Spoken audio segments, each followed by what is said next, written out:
Yo, Peace, peace. happy Thursday, fellas. Welcome to Hip Hop Talks. And Coop, shout out to all the black fathers out there, black dad gangs back in the house, hoodies for the wintertime season. As usual, I'm with the home team, Sean AG. How we doing, people? Good, just cold. Hoodie season, we all got the hoodies on. Cold as It's that fuck. time. Cold as fuck. Facts. Cold as fuck.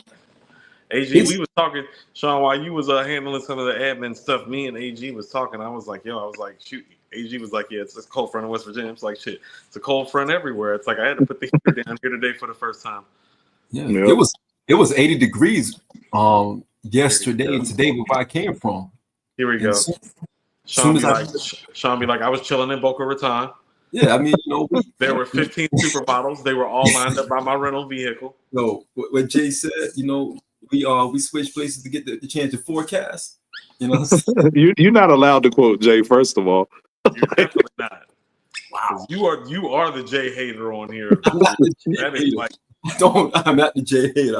I'm the realist when it comes to hater. No, you are a hater. Yeah. Don't quote Jay, man. You stop that. Yeah. You need to stop that. It's not becoming of you to quote Jay. Man, that's great. So out of pocket. It's so ridiculously out of pocket. It really is. You need to get it together.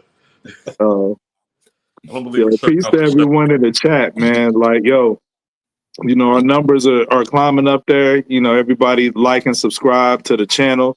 Tell a friend to tell a friend. We've been networking a little bit behind the scenes. We're getting some new subscribers, so let's keep this momentum going. Just let us know that we the dopest hip hop podcast out, to all your friends, and then, we can keep this thing rolling. Yeah, we already got some super chats coming in, so let's go ahead and get to it. 007 with the $1.99 super chat. Queens get the money. That's for you, Sean. That's not for us. Yeah. What y'all think of Cordae new album? We actually about to talk about it, 00. That's actually going to be a topic matter. I actually have some questions for the fellas to ask specifically about that album, because I think it's an interesting album and an interesting time in his career and in the space of hip hop. And Cordae is an interesting artist to identify with the times. So we're definitely going to get to that 007. We got a lot to get into today, fellas. So we just need to go ahead and jump right in. We always have our segment where we like to celebrate the anniversaries of important hip hop albums and seminal hip hop moments. Quick rundown of what we have today. We have Tical by Method Man, the first solo release from the Wu-Tang Clan that came out November 15th, 1994.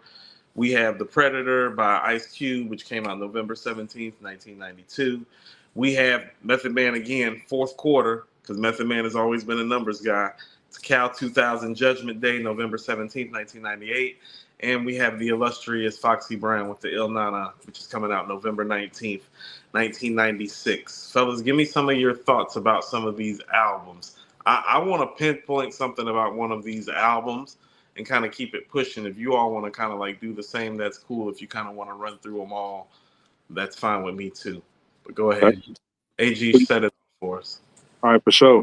We did a little discussion about Tical, I think it was a week or two ago, talking about debut albums that didn't quite hit that classic mark that had the expectations of such. Even though this album is not a classic, it's still an album I love and hold near and dear. RZA was in a different kind of bag with this album. Me and Sean talk about this album a lot. It's real dark, it's real damp, it's gritty. You got to be in a certain mood, you know what I'm saying, to really appreciate this album. Like, I'm sure that they was, smoking something crazy, when RZA was making the beats. I was listening to Sub Crazy the other day. That's probably one of my favorite joints on the album. And that's just like, it's just like a dark chamber, man. Like, you know what I mean? This is like, for me, Tical is like a rap Pink Floyd album, if that makes sense. You know what I'm saying? As far as like where it takes you, you know what I mean? So that's what I always loved about Tical. As far as The Predator goes, Ice Cube at this point in his career was my favorite rapper of all time, him and Scarface, because I hadn't discovered Nas yet in 1992. But what was interesting about The Predator, I think that I don't want to say this was his first miss because it's a solid album, but it was the first thing that Ice Cube had put out up until that point that wasn't classic material. You know, because he had Straight Outta Compton, he had America's Most Wanted, Death Certificate, and the, you know, in between those two, the Kill It Will EP. So this was the first thing he put out that wasn't a classic, but very, very Jay-Z like. The song Good Day is associated with this album. It's an all-time hit.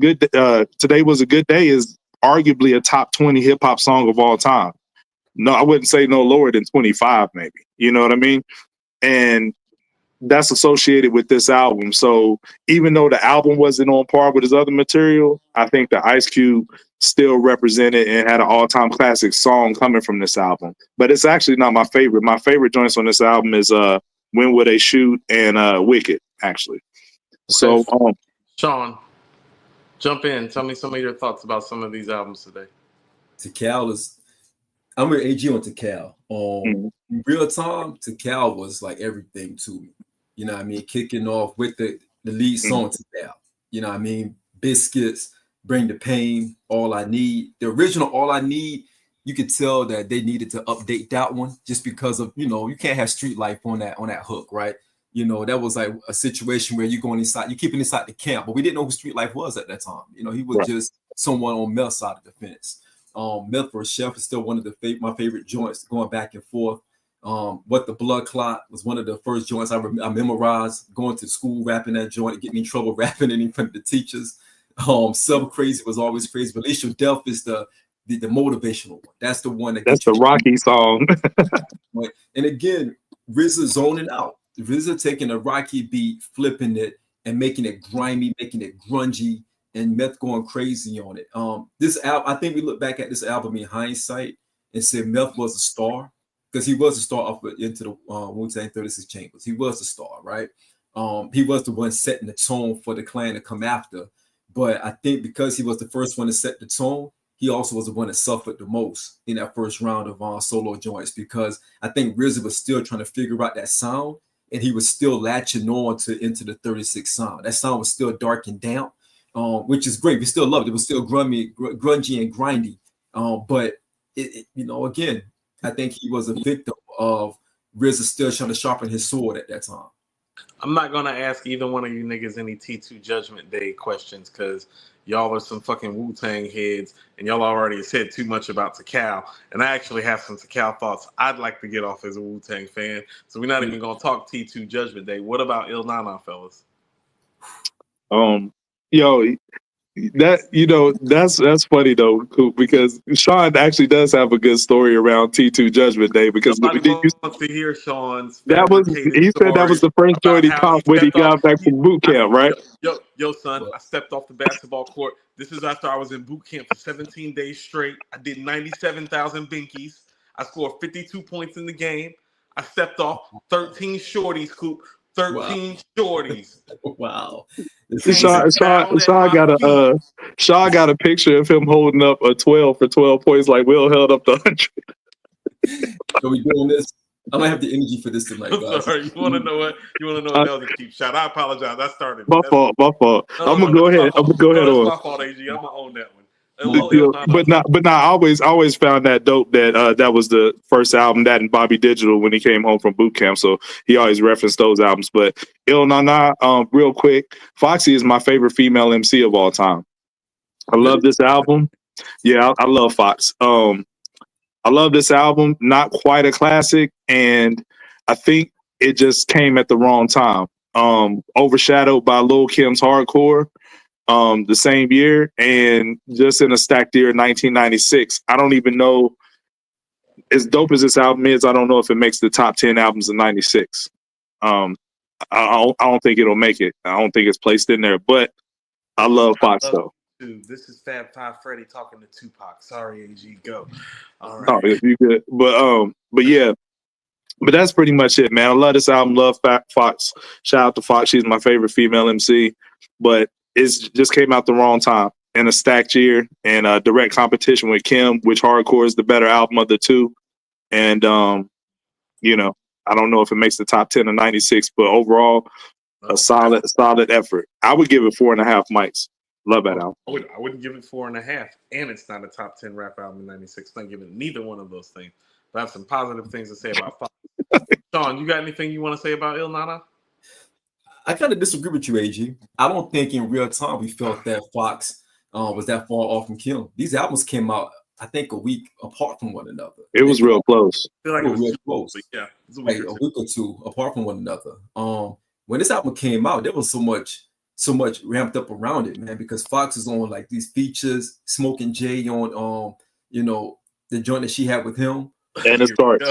Here we go. It begins. Smoked his boots on that. She smoked his boots on that. She did have the best verse on the I Shot You remix on the LL joint. Ooh, yeah, I think Prodigy's verse is better, but Prodigy it's real close. It was dope. I think Fox's delivery I think she has the best delivery on the song. Definitely best delivery. Definitely. And there was so much hype around her because she was part of the firm. She was also affiliated with Jay. The only one that can say that. She was affiliated with Jay and Nas at the same time. Same time. Right. The only one that can say that at a young age, out the gate. She already got co-signed by two legends in the making at that time.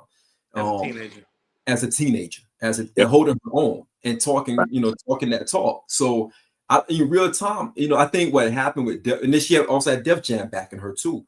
And Def Jam backing her is a monster. That's a monster backing you early. At your first album, you got Def Jam backing you. And you got Jay on there. You got Jay writing for you. You got Nas writing for you.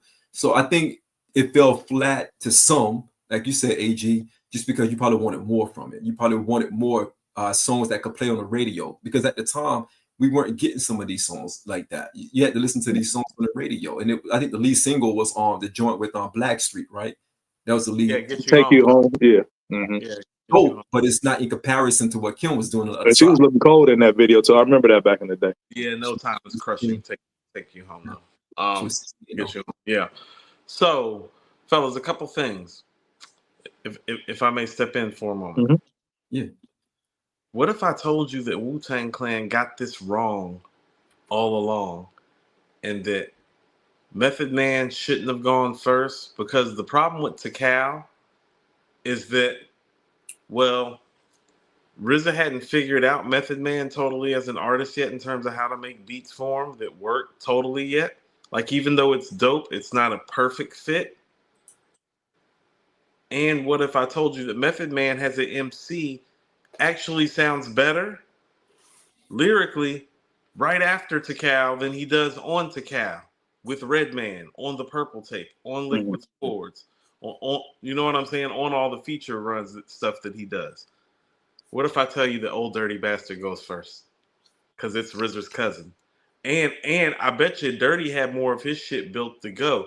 Because if you listen to Protect Your Neck, Dirty pretty much spits out the first 3 to 4 songs on Return to the 36 Chambers. On the first time you hear Dirty on Protect Your Neck, shame on you when you step to the Old Dirty Bastard straight from the Brooklyn Zoo. Like, Dirty had his shit together. That's RZA's cousin. I think the real misstep is that Dirty actually should have went first. Meth should have went second, because I think if Dirty goes first, Dirt's album still sounds the same. I think Meth and the pressure going first and the fit of it in terms of like RZA not knowing how to specifically make a beat specifically for Method Man, because Method Man's not all over Into the Wu-Tang like people think. He's just the biggest star. He's not all over the tracks like Ray is. He's not all over it like Deck is. He's not. You get what I'm saying? Like, outside of the solo shot and the hook on Cream, he's not on the album a lot, guys. Can I give a rebuttal? Please do. I think, that's definitely revisionist history, and it doesn't work. And here's a couple reasons why. Meth was signed to Def Jam, which was the biggest label out of any solo artist. So he had deadlines, and they were going to push him, the fastest to get out. Dirt dropped in March or April of '95, though. Yeah, he was on Elektra, but still, Def Jam is Def Jam, and then they had promotion wise. We talking 6 months. We talking 2 quarters. But that's just the surface level. Then you got the fact that Meth was obviously, you got to strike while the iron's hot. He was the biggest star on 36, so you got to roll with the hot hand. Like, what I'm saying, you playing ball, you feed the hot hand. That's just the rules of engagement. Dirt wasn't far behind. It wasn't conversational. It was conversational about who the bigger star was. If you said Genius, if you said Jizza, then I would kind of be on board with that because he was the only one that had an album out previously. He was a vet, but Genius wasn't commercially viable, and Wu was still trying to make a name for themselves. Yeah, good look. And Liquid Swords is the type of album. Liquid Swords is the type of album that you construct and build. Too. Right. And I agree with you about as far as RZA constructing the sound. I don't think it's that he couldn't make a beat for Method Man. I think that was good for Method Man's chamber because a dark chamber fits him, but I think that it wasn't as grandiose as the Cuban Link, the Iron Man bag, which fits more Ray and Ghost's personality. But here's the thing. I'll tell you the real reason why this doesn't work for Dirty coming first. It's well documented how much it was like pulling teeth trying to get Dirty to the studio to finish that album. So your first time out the gate with a solo person representing the clan, and you got to meet certain deadlines. I don't know if I put all the chips in on Dirty to accomplish that feat. You know what I'm saying? I would submit to you that that's actually why I would do it, because part of the problem getting the nigga in the studio is they actually had time to like actually garner shows and show money, which sent him out and about. If he's the one that's coming right after the follow up, no, like they still ain't got them. That's a heavy gamble. Do you gamble in real life, Coop? Because I feel like you. I feel like you would lose a lot. If you're asking me if I gamble in real life, you're asking me, do I gamble on Old Dirty Bastard? Well, that's like, you know what I mean? That's like, what type of gambler am I? If you're asking me, like, let's say I got $1 million, it's like, well, do I put $1 million on ODB if I got $1 million? No. But will I put 500 on them? Yeah, I will put 500 on him. I put 500 on ODB. I don't because it's going to be hard for him to deliver, but when he delivers, absolutely. And God rest his soul, but $500 ain't even a safe bet. Like people forget this. Because you got to think about no. People forget this. Hold on, people forget this about Dirty. Nigga Please is a great album. It's not great. It's not a great. I love it. It is great. How dare you say Nigga Please is a great album that you shit on Capadonna album? Pillage. Yeah, that's true. It's better than it's not. It's not better than Capadonna's album. It is not better than Pillage. It's better than the Pillage. Nigga Please is better than the Pillage. So if you think that the Pillage is better than Nigga Please, all I have to say to you is Nigga Please. It's better. It's better, Cool. Right. What you got, Sean? What's your rebuttal? And that's a great. I love this conversation. That's a great point. But here's the thing, Cool. I really feel that you got to think about Dirty. This situation with Dirty. Dirty didn't write Return to the 36 Chambers. That's just Jizza did. Right. Did. So his other cousin. Right. So the safer bet would have been Jizza out the gate. He's the more established artist out of the clan. I don't like that for the star power. He doesn't have the charisma. He doesn't have the star power. But if you're RZA, you got to go with the hot hand. Meth had the hot hand.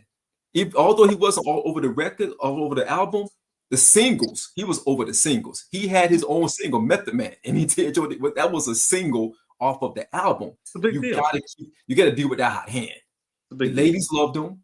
He was that guy. He just had all of that. He had the package, pause, and they needed that out the gate. Big pause. That was crazy. But that was nasty. Andrew, edit that. But you need it. Underdog, put that on a t-shirt. Andrew, edit that. Andrew, edit that. But you needed Meth. I could see Jizza after Meth and then Dirty. You know what I'm saying? Just because of the album was more light. It was more light on the Dirty album. So we're gonna have to move because I do have a couple more comments about a couple other things before we slide. I hear all your points, and they're very valid points, and they're good points by both of you. I'm picking Dirty over Jizza because, well, if Meth's not going first, Dirt is obviously the other big star. Like how about this? Method Man and Old Dirty Bastard from the jump had superstar power. The other guys are stars. Yeah. Meth and Dirt are superstars. Like the way that you're drawn to them and the things they do, what they say, how they behave. I mean, the MTV welfare shit is like in infamy. The Wu-Tang is for the children, like shit on the. You get what I'm saying? Like the whole vibe of it is different. And so when you're asking me, do I bet on Dirt? Well, I believe Dirt is more. Dirt probably at that point, as crazy as it seemed, would probably be better at executing a song, even if the Jizza wrote it. You get what I'm saying? like the execution of the song.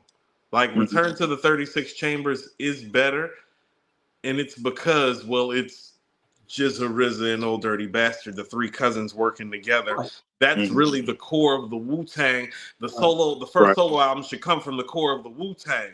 All and in then together you should now. spin off to the other chambers. And also, if Dirty drops first, do you know what type of template that sets? Motherfuckers don't know what to expect, and the vibe and the feel of it is totally different. It makes jumping into the other chambers so much easier, because after you jump out of this crazy motherfucker's chamber, it's easy to jump into the rest of the chambers. You know, like think. Have you listened to the Return to the 36 Chambers in a while? I love you know it. how difficult. Oh yeah, I've listened to it just recently. That I is, love it. It's vibrant. It's a vibrant album in comparison. Because you got Method Man and you got Return to the 36 Chambers and you got Liquid Swords. Funny shit. Like every time I listen to Return to the 36, I'm cheesing like the whole time I'm listening to it. It's so entertaining. That's what I'm saying. So now the tone of it is so different, and it's in between two dark albums, Liquid Swords and Tical. And that album, Return to the 36 Chambers, is a bright album. It's hilarious. Yeah. It's even the instruments on it, the instrumentation of it is bright, it's vibrant. I just think Dirty going first is like nothing gets lost about Bring the Plane, I'll Be There For You. Think about it, I'll Be There For You doesn't really drop like the version that people know, doesn't drop to the summer of '95 anyway. So that and Shimmy Shimmy Ya are out around the same time. I don't think you lose much by swapping them around. But Meth winning that Grammy made Wu a household name and put him to the masses more than Dirty would have. Dirty followed it up with I believe the song with Mariah won a Grammy. That was later on. That was later. Yeah. They're on the SWV remix together. You know what I'm saying? The Anything remix. Just real quick, a couple thoughts. I mean, I'm with you, AG, on the Predator. Just real quick, everything Ice Cube had been a part of had been like all-time great classic material. People forget when the Predator dropped, he was the biggest and best rapper in the world at the time. He was the #1 rapper in the game and in the world at the time. If the Predator is what falling off sounds like, I hope all these other niggas fall off like Ice Cube. Right. That's what falling off sounds like. If that's what your fall off is going to sound like, welcome to what a fall off should sound like. A fall off should sound like the Predator, because I'm with you. Kill at Will, America's Most, Death Certificate, Straight Outta Compton, all classics. You know what I thought of when I thought of Il Nana today, though, fellas, and then we can slide to the next topic. I thought about the fact that when I heard the Jada Kiss Nas argument, and people was like, well, if I want like a song or an album, it's like I want Nas, but if I want a verse, I want Kiss. When I thought about Il Nana, I was like, for a verse, I prefer Foxy over Kim. Straight to it. But if I want a song or if I want an album, I want Kim. And then I understood why New York niggas feel that way some way about maybe Kiss for a verse, but Nas for a project, or Nas for a song. But if I want a verse, I want Kiss, because I kind of feel that way about Fox.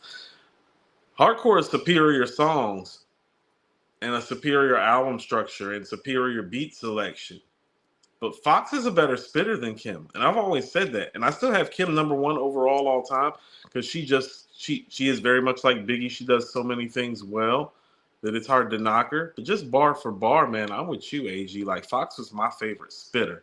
Like, she's not my #1, but in terms of hearing a woman rap, she's always been my go-to. I would rather hear her spit a rhyme over any female MC that ever lived at their peak. And I think that says a lot about what her peak could have looked like. And some of those wounds are self-inflicted. In her prime, better voice, Kim or Fox in their prime? Fox. I got Fox too. Easy. The voice, and that's what I'm saying, voice and delivery. And lyrically, voice delivery and lyrically better than Kim. But Kim not far behind, and better songwriter, album maker, and seizes the big moments more consistently than Fox does. Like, think about this. Like, Fox's I Shot Your remix moment, she doesn't have enough of those. Kim got about 4 or 5 of those. Yeah, and she tapped into the commercial market better than Foxy did. Think about who Kim like I said, self-inflicted wounds. Look at who Kim had in her corner. Yeah. She had, they're the same vehicle, different engine. Yeah, she wasn't even signed to Bad Boy and had the whole Bad Boy machine behind her. Not that she had big behind it. Big. Yeah. You got big, like, pen in your project. Like you said though, she had Jay and Jay Nas and at the Nas. same time. He did. So it's not like Yeah. it's not like she lacked for support. She had Not at Jay and all. Nas and AZ and Cormega and went and did an album in Yeah. Cali. Right, like Right. no, she had access. Signed to Def Jam. She had just as much opportunity as Kim. They were on equal footing. Yeah, that's but fact. cool. The separator is Big's pen. Big knew how to write for her. He was writing it from her like it was him, from a female through a female's lens. I see what you're saying. You know I what I'm feel saying? you, but You can't okay, compete. you can say that in '96, but for the duration, it's still Kim because even after he left, Yeah. yeah. Kim got that. Kim got the moxie. Kim got that moxie. She got that superstar. Look. Ain't no Big on no Quiet Storm remix. Right. No Big on no Quiet Storm remix. No, absolutely. Yeah. So, absolutely. All right, let's slide to the next thing, fellas. Future and Metro did an interview with GQ. I find fascinating. Little year-end issue, Men of the Year, Future and Metro. New hashtag for all single guys when they meet a girl should be "We don't trust you." Send them a future. Be like, "What you doing tonight?" Go ahead and send her the future meme. We don't trust you.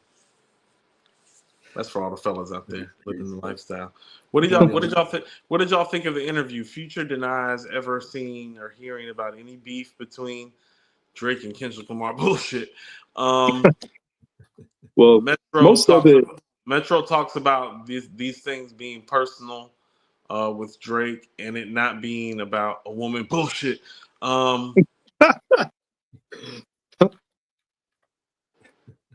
ahead. Most of it. Let's give the people some context. I got some quotes written down. You got some quotes written down? Please do, AG. Go ahead. Let's go with Future first because I think most of it was tongue in cheek. You know what I'm saying? Playing coy. Go ahead and recite these lies for the public, AG. Yeah, for sure.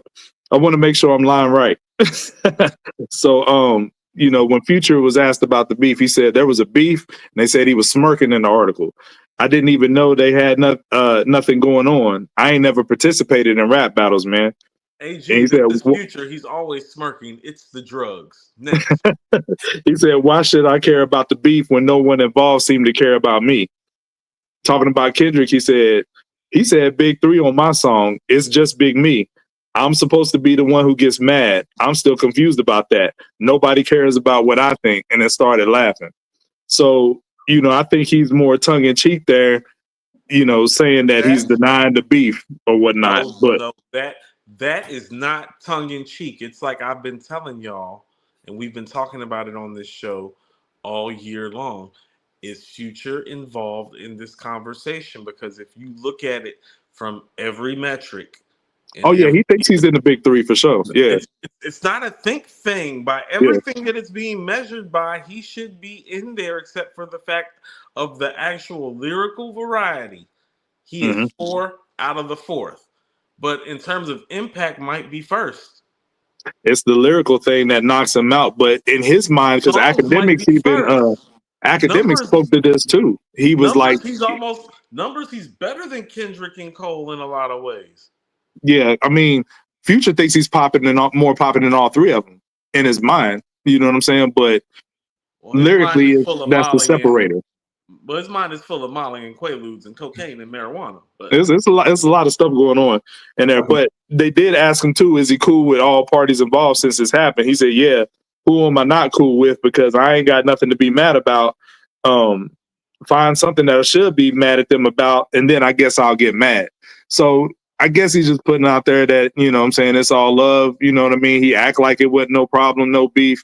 But, you just participated on an album, 2 albums going at a certain individual. So I call cap, even if he is saying it tongue in cheek.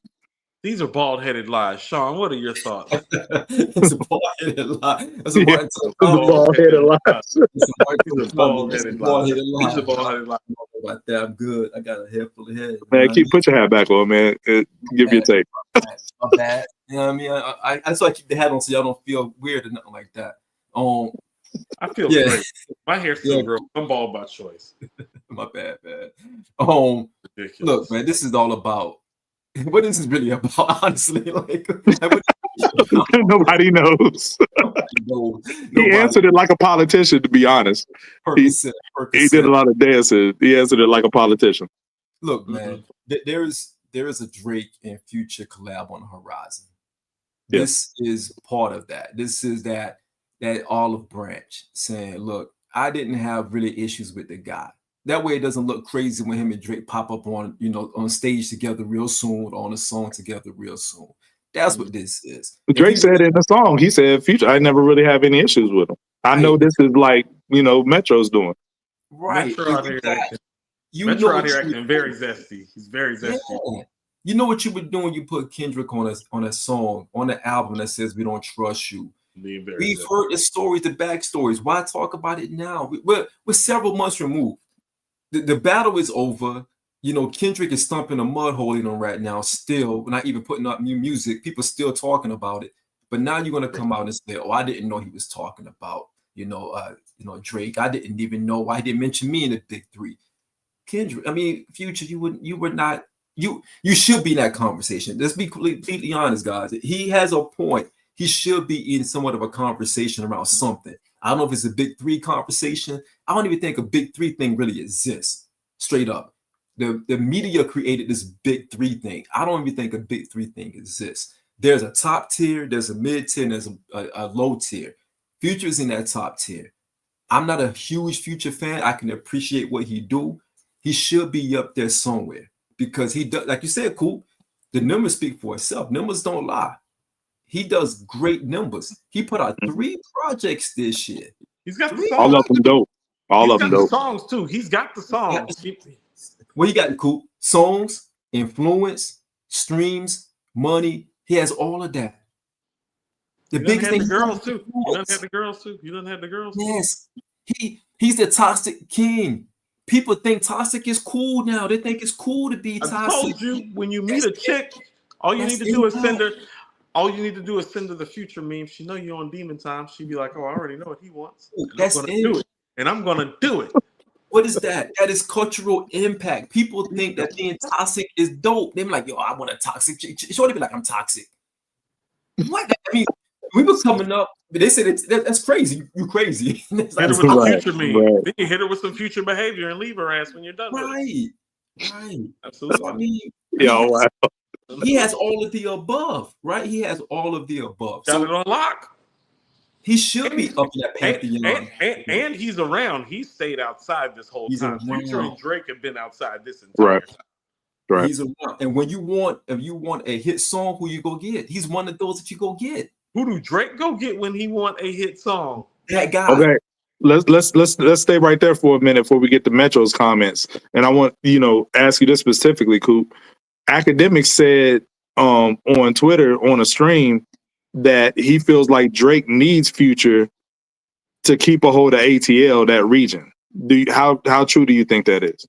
That's not true, AG, because we have too many dusty ass tricks down here. Okay, and they like to sing Drake and Future songs, and they're going to continue to do so. It's not going to stop anything at all. Too many black women down here. Fair enough. Too many black women down here to say that Drake's water is cut off down here. You can randomly cut on a random Drake song in a place where there are black women. The black women start singing the Drake song. Right. They put me on the Drake songs. I forgot about it. It's been so long. You don't remember this? You do a podcast, nigga. And we can't put all that he needs Future because he's Drake is still cool with 21 and Thug. So I mean, even if him and Future is still on the outs, he still has connects in ATL. Okay, so perspective is everything. So take Kendrick's bars on Not Like Us. Where the colonizer bars? Well, the colonizer bars. Well, you can write it. That's what I mean about how Kendrick's a brilliant writer. It's like, well, you can write it from that perspective, but really, it's smart business decisions. Look at the numbers that ATL artists have been producing in this generation. Lil Baby, Future, Thug, Gunna, 21, Baby. Like you know what I'm saying? It's like, no, it makes sense if you are a primetime rapper, it makes sense for you to come down here and do business. You'd be foolish not to. Mm-hmm. But when Kendrick says it, it's like, oh no, he's a colonizer. It's like, no, nigga, that's good business. Bring your black ass down here. Bring your black ass down here. Get some of these dusty tricks, because we've already had them. We're tired of them. You can take them with you, because we don't trust them. Let me ask y'all this. Let me ask you this. Dusty assholes down here. Let me ask you this, cool. Honestly, would you put right now, currently? I'm not talking about body of work. I'm talking about currently. Would you put Future over Cole? If you had to not, because we're going to talk about Cole a little bit, but I think these two topics run hand in hand. I think that'd be coincide. Need to be discussed coincide. So, okay, well, how about this? Let me submit something to you.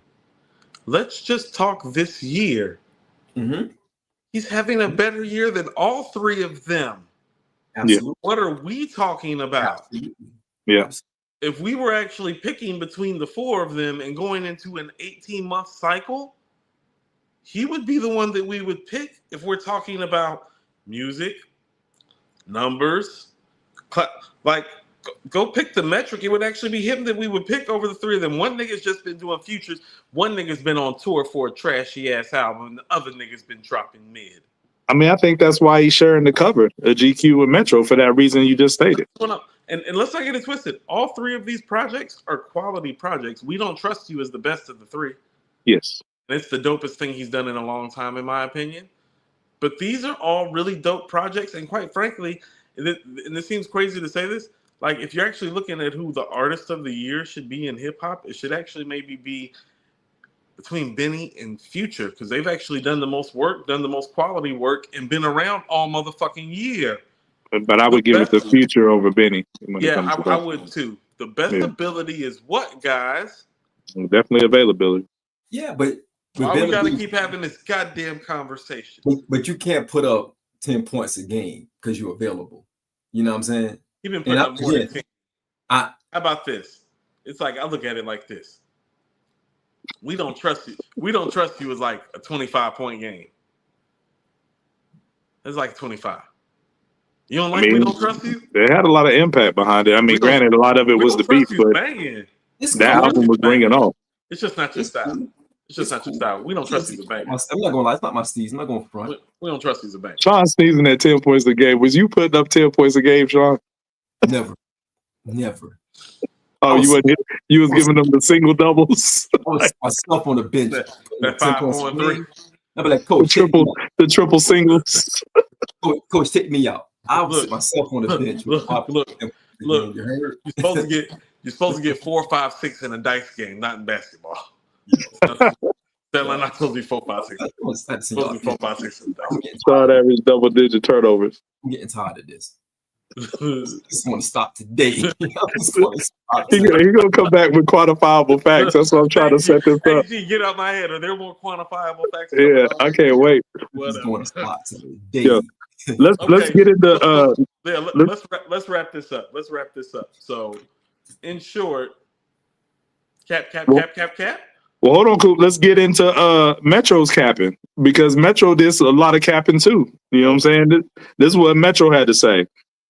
He said, "That's a Hunchback of Notre Dame cap. That's like listen to this. This is crazy." He said, "People really think we sat for 2 years making 2 albums to be like, yo, F this dude. What kind of issue is that? You really think we're going to spend that much time, effort, resources just on trying to get at somebody on the album, blowing budgets on 2 albums, going over budget? That's some serious hate. Neither one of us rock like that." That's the biggest lie in the whole article. These are lies, AG. Everybody in the city knows these 2 niggas are petty. That's cap. That's the biggest cap. But he did admit that him and Drake had something personal. He did say it was something personal that wasn't a girl, which I don't know if I believe that either. AG, they have petty reputations with other rappers. They have petty reputations with producers. They definitely have petty reputations with these dusty ass hoes down here they've been fucking all these years. Their reputation is petty. Yeah. They're petty kings. Yeah, I think most of it was cap. Their next album should be called Tom Petty and the Heartbreakers. They're so petty. That's the name of the next album. Tom Petty and the Heartbreakers. We Don't Trust You Part 3. This is crazy. I'm not gonna lie. These niggas are crazy for lying like this to the real. on Gentleman's Quarterly year-end review. Yeah, if he said it was something personal with him and Drake, and for the record, it's not over a chick, then what was it? If you putting it out there, then say what it was. But then he says it's just like regular shit when you fall out with somebody you've known forever. You know what I'm saying? But this is in front of an audience. I don't even want to talk about this anymore. These niggas is lying. Next topic. This is crazy. Let's go to some music, guys. Dave East dropped a new project, Living Proof.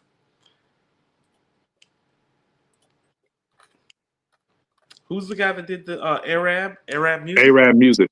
Arab music on the production. Yep. Fellas, I think we have our album of the year sleeper. I think this is a sleeper, guys. I was really, really impressed with this album. I have some notes that I'd like to share, but I want to get you guys' thoughts first on the album. Sean, you want to go first? Y'all please cook on this one. I'm going to be indifferent. So Coop saying this album of the year contender. I'm on the other side of that. Sleeper. Okay. It's a sleeper. Like it would be. I'm with you. Right, I'm with you, Coop. I love the album. As far as Arab music, I was tapped into Arab music when he was doing production for Joe Budden. You know what I'm saying? A lot on No Love Lost and Some Love Lost, and then he Joe's last album before he retired, Rage in the Machine. Arab music produced that whole thing. So I've been tapped in with Arab for a while, and I don't think he gets enough credit as a producer. I personally think he's operating at the level of like, you know, say like a Conductor or a Derringer, but their names are, you know what I'm saying, brought up more, you know what I mean, in current day. But I think Arab is a little bit more versatile than those guys.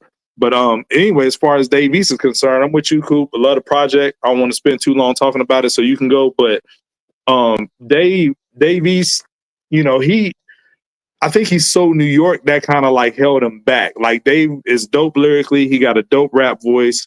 He had co-signed by Nas, a lot of features by Nas, but he just never kind of broke through. And I think that's like where he's so New York in a climate that's not like really East Coast boom bap centric, if you will, or whatever. But what I did learn on this project about Dave that I didn't realize before, like on the joint with Fab, Bust Down, and then Lift 'Em Up with Benny, and Everything for Sale with Ransom. Y'all made this point about Lloyd Banks. Dave E sounds better when rapping alongside somebody so he doesn't get too boring. And I think that that's the thing. When he's on features like joint with Fab, I would love to hear an album or EP with him and Fab. If he's collabing with somebody, it's top tier, because if you go back to the Beloved project with him and Styles P, that is a fire project. So if you put Dave East with dope production and rhyming beside somebody else, I think you have something there. AG, I want to say that I'm very proud of you. In about 2 minutes time, you've stolen most of the material that I had to talk about this album. Oh damn, my bad. I'd like for you to go ahead, Sean. Go ahead and take AG off the screen for the next 5 minutes when they come with this again. Time out. Definitely need to stop stealing the shit. Sean want to take me off. So let's get back to hip hop talk. No. Let's get CJ. Filthy. I'm sorry. We got CJ the Kid with the $5 super chat. Bless you guys. How are you? What did I miss? No, CJ, we just talked a little bit about the album anniversaries for Tical, T2 Judgment Day, The Predator, Il Nana. We talked about Metro and Future Lioness and GQ Magazine. Because we can't trust these hoes, but we can't trust these niggas even more, especially these two niggas. This is a fucking article full of lies. These niggas ain't tell the truth one time in there. Only thing Future said that was valid is about how he belonged in the Big Three conversation. Rest of it was cap. We're covering Dave East album right now, and you're all caught up to speed. Thanks for coming out, CJ. So to this Dave East album, and I'm glad that you actually brought up Lloyd Banks, because what I would actually tell you, AG, is that I don't think he's lyrically as good as Lloyd Banks, but you want to know what it is? He's more entertaining. I enjoy listening to Lloyd Banks, but not as much as I enjoy listening to Dave East. Dave East has the better rap voice. This is where rap voice matters. Even early mixtape Banks? Early mixtape Banks had early mixtape 50 right next to him. Fair enough. So not fair to anybody. Right. We never really heard Banks by himself really until the G Unit shit was over, to be honest with you. Yeah, the hunger for more and all that. Yeah. Like really, really. Like it definitely had, we got a group effort going on and we are putting this project together, not just him. So he's more entertaining, even though he's not as lyrical. Better beat selection. That's why I want to bring up Arab music. I thought this was some of the best selection of beats that I heard this year on a project. Fire. And it made me think, Dave East, I don't know how you all would classify him as an MC. I would put him somewhere like in the B minus, C plus area. I mean that in a positive way because most of these niggas suck in terms of MCing. But there's something about how he sounded over these beats where I felt like he was more impactful, more enthralling, more worth the listen. That is the mark of what production is really supposed to do for a dope MC, which Dave is. And so I think this might be the best production job and beat selection of his career. Definitely, if it's not overall the best project of his career. AG, I'm with you. Bust Down is a banger. Mm-hmm. That is a banger. The joint with Benny is a banger. The joint with Ransom is dope. Bust Down with Fab is fuego. I don't. Do you like Swizz on that hook with the joint with Benny? I don't like Swizz on that hook. I don't like Swiss on anything, but no. And then the joint with Gibbs, that's my favorite beat, but I can't stand Gigs. But that beat, crazy. And people don't know about Gigs. Gigs been around for a minute. He has, but I don't like him. Like, you know what I'm saying? No disrespect, but I just can't get with it. That's my favorite beat. When I heard Bust Down, I'm like, this is a banger. I'm like, they got to be playing this in New York already. I was like, we did about 6 of those with him and Fab. Yeah. I was like you. My same thoughts was like, man, the Bust Down made me want to hear a Fab and Dave East LP. That sounded like magic right there. I was really loving that joint. Overall, this is the type of project that makes me want to listen to all the top albums that we have rated this year and actually decide which albums are better. And that's what I mean about it being the sleeper of the year. This is the project that makes me want to listen to the projects that I would rate ahead of it to make sure that I'm rating this project properly. It's like, I don't know if this project, first of all, I know this is a top 20 project this year, but I don't know where it falls, and that's what makes it the sleeper of the year because there are songs on here like Bust Down and the joint with Ransom where it's like, damn, there's some top 5 album of the year material on here.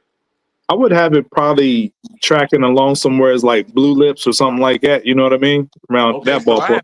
So I have Blue Lips at like 8 right now, AG. That's what I'm saying. And I would have this in the realm of that. It'd be somewhere between 8 to 15 right now, like maybe in my mind. And I really did enjoy the project. It might be the best product that he's ever made, guys. This might be his best album, in my opinion. Yeah, I'm a fan. I'm a fan too. It's dope. Here's my question for both of you about this project. What does it mean for an artist like Dave East that's been on this grind and on this trajectory of his career this long? Let's say this is the best album of his career. Does it do anything for him to make the best album of his career at this point? And this is a legitimate question I want to ask you guys about how the game goes. Like, what is him putting out the best product of his career at this stage in his career about to do for his career? Because if it doesn't do anything for him, then it is what's the point going on? It doesn't, because he had more eyes on him approximately 5 years ago. And if he would have did that then it would have had a bigger impact on his career. But I mean, it's still, you can't take away from the project. It's still quality, but timing is everything.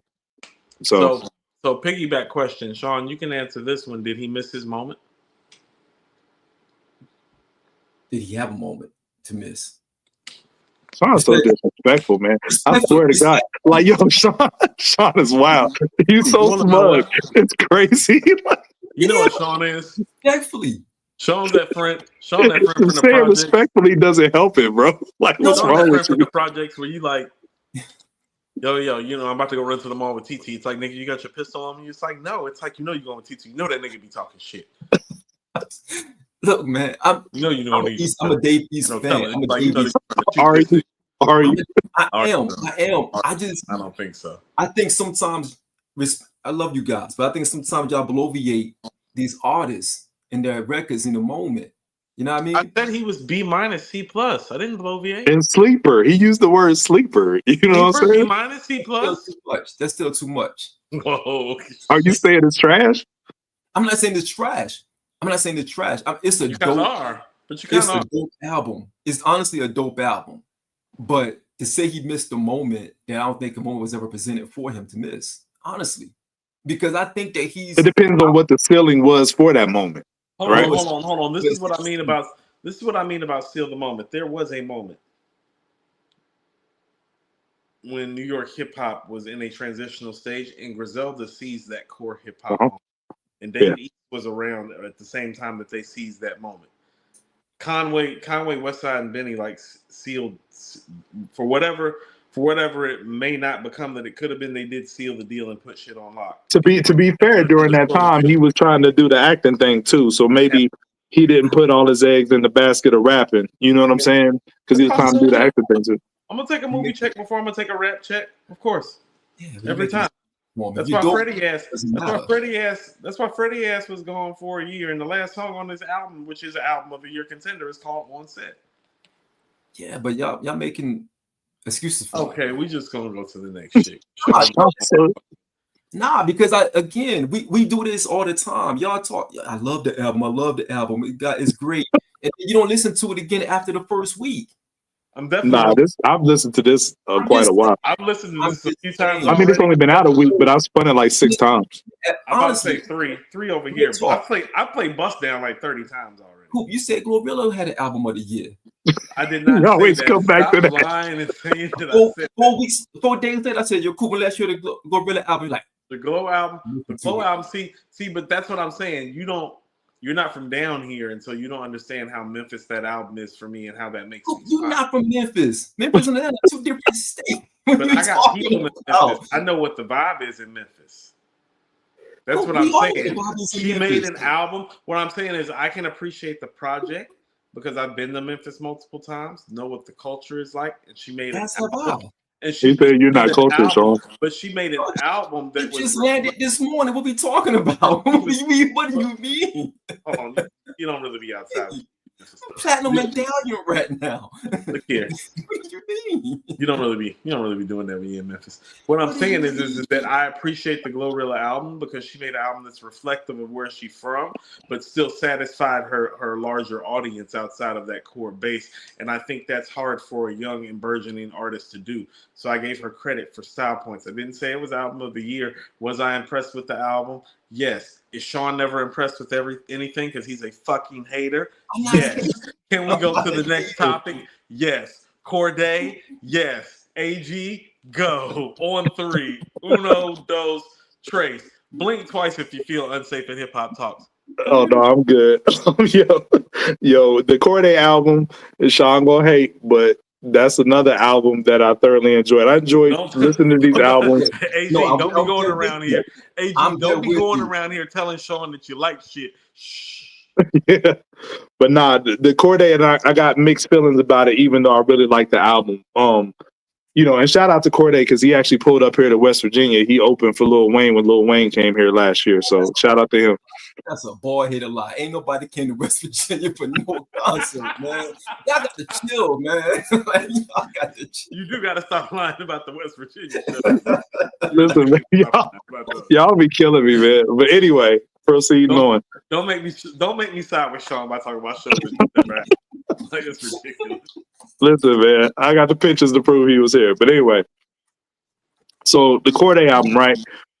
One thing I'll say about Cordae in this album is it's a very mature album. It's very introspective. Like, Cordae is serviceable as a lyricist. He's not the best, but he's serviceable, and he's somebody who's always conceptual. You know what I mean? He's going to make songs that revolve around dope topics. Like, he got, a joint on here about his daughter and fatherhood. He got a joint on here about his grandmother, and he got a joint about his mom actually trying to get on. You know what I'm saying? In the industry herself, she was part of making the band when one of the seasons when they had to walk to Brooklyn for a cheesecake and all that. And one thing he taps into this with this album is nostalgia. On the intro, he has the Crossroads sample, so it's like a cheat code. He's already tapping into your nostalgia. Nothing's Promised. This, he taps into the and samples Heard Him Say by Kanye and Adam Levine. That's one of my top 5 Kanye songs of all time. So for him to sample that, hooked right away. I was like, okay, I'm sold. He also samples Lauryn Hill and the Killing Me Softly joint on Pray with Ty Dolla $ign. So, he got joints that'll kind of like bring you in. My favorite joint is probably All Alone, which is a dope concept. It's real soulful and it's basically a money can't buy happiness type song. But and then Anderson .Paak is on 2 joints. He's on 2 Tens is a relationship type song where it's 2 homies going back and forth on, different relationship status and their viewpoints of how a relationship should be. So that's a dope joint. Wayne shows up on 2 tracks here, does what he's supposed to do. Joey Badass, Juicy J, all the features are dope. But what I'll say about Cordae is you play a dangerous game when you try too much to emulate the people who inspired you. And shout out to Trife, you know what I'm saying, in the chat, because I'm gonna paraphrase something he said in our Discord, but I'm gonna say it more respectfully because Trife be moving like Sean. He be saying stuff wild disrespectful. So, Cole, we're gonna get to Cole in a minute. But, with Trife said something about like Cordae's album sounds like early J. Cole mixtapes, but basically not as good, I'm about to say this shit is not as good as Cole's early mixtapes. Cole's early mixtapes are fire. They're right, they're fire. So like, but it's levels to it. There's Cole's talent and even early Cole before he leveled up to become what he became, because I'm listening to these side by side because Cole actually released his first mixtape this past weekend, and we'll get to that. But listening to Cordae's new album, Present Day, and Cole's early work, it still levels to it, and Cole is still above that. So when you emulate somebody and your music sounds a lot like them, you're basically creating a glass ceiling for yourself that you might not can break through. Some of them have broke through it. Like I would say JID has broke through it because people used to say he's Diet Kendrick, but I think he's broke through that. You know what I mean? So it's some exceptions to the rule in certain cases that can get through. But anyway, that's the only gripe I have about the album. It's times where he sounds too much like J. Cole, and it's times where he sounds too much like Kanye, and you hear the Kanye influence. But it was dope to hear Kanye on a record on here, No Bad News, because I feel like that was an old Kanye sighting. He tapped into what we all love Kanye for. So I really like that record. Might be old. Say what? Might be old. Ain't no telling. Talking about some Diet Kendrick. 2024 Kendrick is Diet Kendrick. Neither here nor there. Talking about some Diet Kendrick. Nigga been Diet Kendrick. See, the real version of Kendrick been Diet Kendrick. See, I don't even be trying to get him started. This some bullshit. Talk about me. First of all, let's address a couple things. Y'all keep passing the hater rock back and forth, and I'm standing in the corner like. At least you want to know what? Okay, not the Cordae's last time, but the album before that I played Cordae's. I played the album for my daughter. She fell asleep in the car. So this album is boring as that album that make a teenager fall asleep in the car. But Cordae is the type of rapper that makes me question this generation, and you want to know why? And this is a question. I have a few questions for you guys, and I want you to try to answer them quick as for me as you can. Kanye West is considered to be one of the most impactful artists of all time. Is the impact positive if these niggas aren't that good? How positive? No. I know the impact is there, but how positive is the impact? Because when I'm listening to Cordae, I'm like, well, you're Kanye without the polo rugby and the gold chain and the mental health issues and the white bitches and the beats. You can't just be regular. I'll say this: Kanye's kids is better than Lil Wayne's kids out here. Get a mental health deficiency or something. Can we make this nigga a sociopath? Make him more entertaining? Oh my goodness. I'd like to hand out some. You get a disorder. You get a disorder. Every regular ass Kanye boring punk ass rapper from this generation gets a mental health disorder because these niggas at the end of the day be boring So even when the music is good, like the music is good on this album, this too, like Dave East's project, might be his best project. But much like Dave East's project, you want to know what the problem is? I actually had to go look for this album, guys. I had to go find this album. And for Sam Cordae, Goody. so disrespectful. That's the part of you. Look, it feels like we're passing the hater baton on down the line, and it's your turn. But y'all do it all the time. Oh, hater baton. I'll be concealing it, man. I'll be concealing y'all hate. Everybody knows I hate all these niggas. Keep it tucked in the vest. Everybody knows I hate all these niggas. I'm fat as fuck. I don't talk to fans. I don't talk to rappers. Don't talk to none of these niggas. Hate everybody. You really don't. I don't. You really don't. Really don't. Be pulling up. It's like, it's this nigga cool. I'll be like, fuck you too, nigga. Yo. That really happened a couple weeks ago too. It's like, it's this nigga cool. It's like, fuck that nigga. It's like, fuck you. I heard that shit. I'm blind, nigga. Not deaf. Shit. This shit got derailed. This got real. Back to Cordae. It's just too much regular rap has infiltrated the market, guys. There's no story. Like, and even his storyline is more exciting. There's the Osaka connection, as he brought up, like in the song. He's dated a famous athlete, celebrity. Cordae is actually considered to be an above average rapper by today's standards, and even for some regards by, I guess I would say, our later year standards, like our later 20s, early 30s standards. He would have fit into a crop of MCs that could spit, but what are you drawn to about Cordae? What's pulling us in? What's attracting us to it? Even when he makes quality music, there's nothing about it that's like, that grabs us. You got to resonate with who the person is. Like one of my homies say that all the time. Like, I got to identify with who you are. Even if I'm not on that same kind of time, I got to know that. You know? Right. So if there's a bunch of Kanye going around and we still got Kanye crazy ass, it's like, well, much like my election vote for the last two elections, well, give me Kanye over these other motherfuckers if that's the case. This is who you're leaving me with, and give me Kanye. And everybody knows how I feel about being forced into voting for Kanye. The only thing worse than that is voting for Kendrick. Oh my goodness. Sean? Both of those are niggas that haven't made good projects this decade any fucking way. Oh my goodness. Sean, your turn. The album, I felt this album was solid.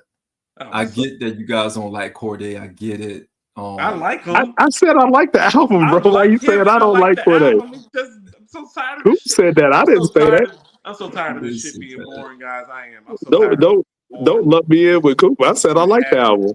And I shouted him out for coming to West Virginia, man. It's crazy.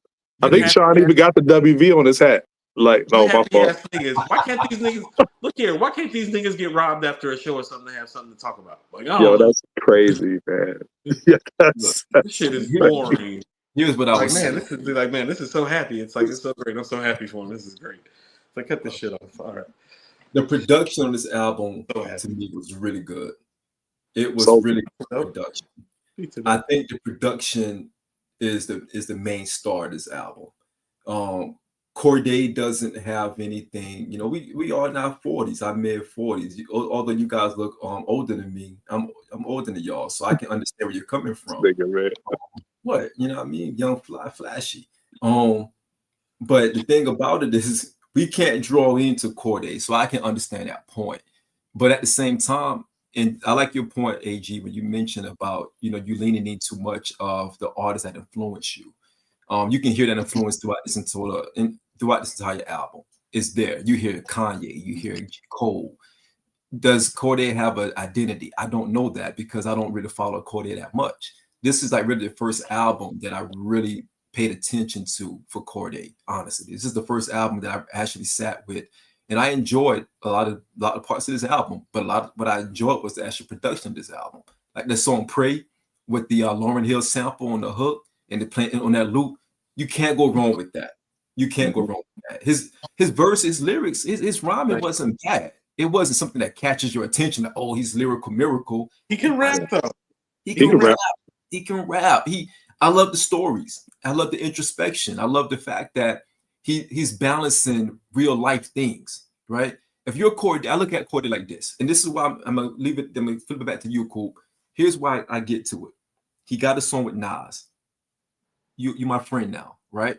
Because you rapping with Nas. You my friend. Not you, my friend. My friend is. He I got can't with Sean, man. I'm sorry, yo. I can't take this dude seriously. No.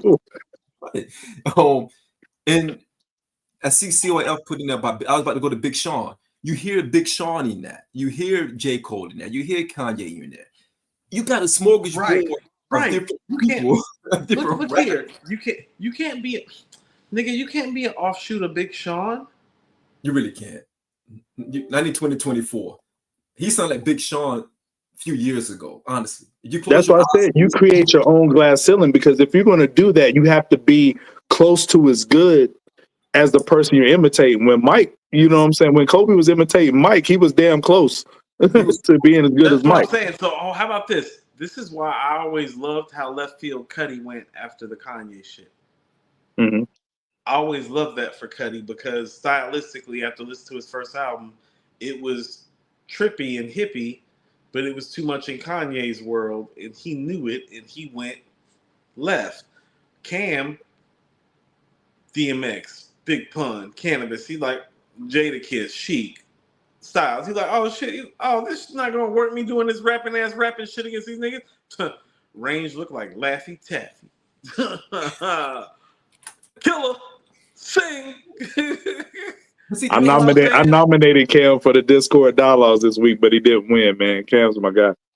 Yeah, but what I'm saying is sometimes you gotta switch speeds on these niggas to make it work. And I don't see any of these guys switching speeds. They just sound like Kanye and Cole and Sean and Drake. But I think he had a plan. None of them sound like Kendrick, because Kendrick doesn't record enough material for anybody to sound like him. But that's a whole nother conversation for another day. He had a plan going into this album. His plan was he had a vision board. And that definitely had a vision board. They had a party too. On that vision board, he had Kanye, Cole, everybody that's influenced me, everybody that I got my style from, that I got the love for hip hop from. I'm going to emulate that. That's on his vision board. You got Wayne on 2 tracks. You call Wayne your OG on 2 of those tracks. You know what I mean? You want to know what it is, Sean, when you say that?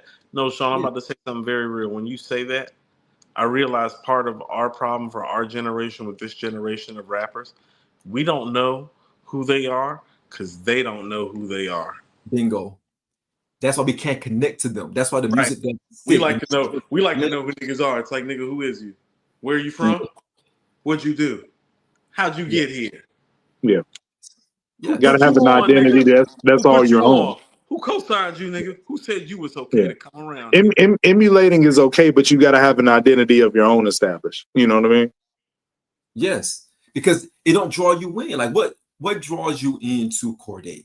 What story that you can say, man, I like this guy. I'm gonna tell you some real shit. I know him as a tennis fan. I did not know who he was till he started fucking with Naomi Osaka. Yeah. Because he started fucking with her when she was the #1 player in the world and was winning majors. And I'm a tennis fan. This is around the time that my daughter is in a USTA tennis academy and we are watching Osaka together. I'm like, you can do that one day. You know what I'm saying? That's how I know him. And my daughter's the one that put me on to him. I'm like, who's the rapper? Because I could just tell by he was dressing. She's like, who the rapper? She's like, that's Cordae, Daddy. I'm like, who the fuck is that? Yeah, because there's nothing that strikes you to say, man, I want to tap into this guy's story. I want to hear, where he came from. I want to hear what he has to say. We follow the rappers that we felt like they said something that resonated to us. It resonated with us. Well, no matter what it is. Whether it's a drug story, they were like, man, that's a fascinating story. Or whatever they come from. It doesn't even have to be that. It's like DMX literally spoke for the people in poverty. That's why I felt him so much. I was in poverty. The have-nots. People have this misconception too, thinking that everybody in the hood is broke. Everybody that's in the hood is not broke. Mm-hmm. Yeah. Like everybody that's in the hood isn't living in poverty. Like DMX was speaking for the people living in the hood in poverty. I was one of those people living in poverty, therefore resonated differently. As in, it's like you don't have to go stick a nigga up with a gun every day like he was to understand what he is talking about when you were living in poverty. Therefore, I connect because the part of him that doesn't have is making him do what it is that he does. And I understand the manifestation of that because when you come from poverty, that's what it does for you. Right. I don't know what any of this shit does for Cordae. It don't got, that's why I'm saying I'm bringing up X because, well, it's like, well, X wasn't like a dealer, really. He's just an orphan child. You know what I'm saying? But he resonated for a generation of us that came from the projects that knew what it was like to be hungry. Like when he said, you know what I mean? I'm just robbing to eat.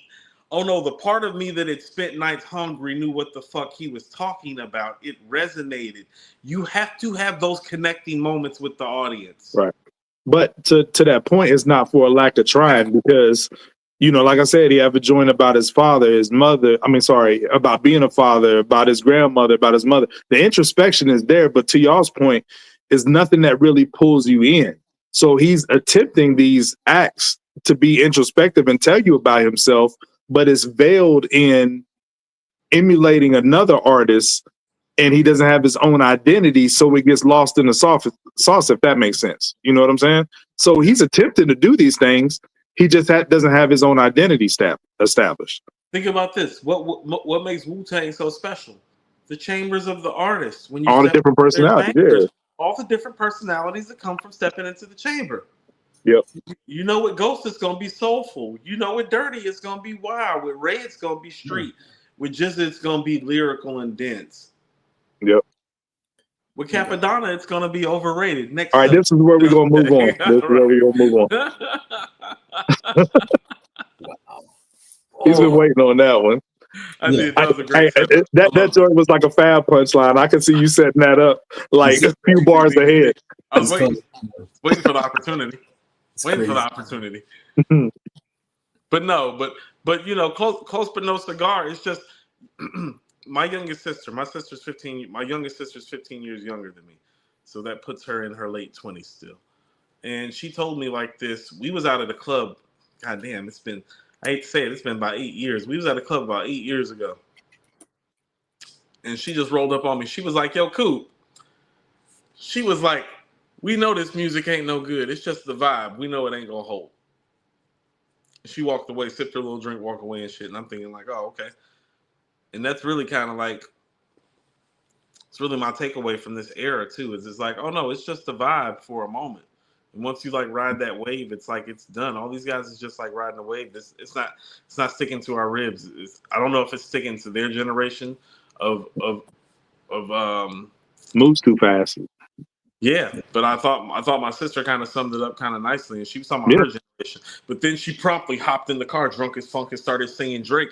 And that's what I mean about how Drake's fucking ass isn't going anywhere, because Drake hit different. It's like she said that to me, and then she hopped in the car and she sang Drake. I'm like, yeah, but Drake different, Future different.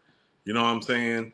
Yeah. Even Kendrick and Cole different. Those guys resonate different. They have separated themselves.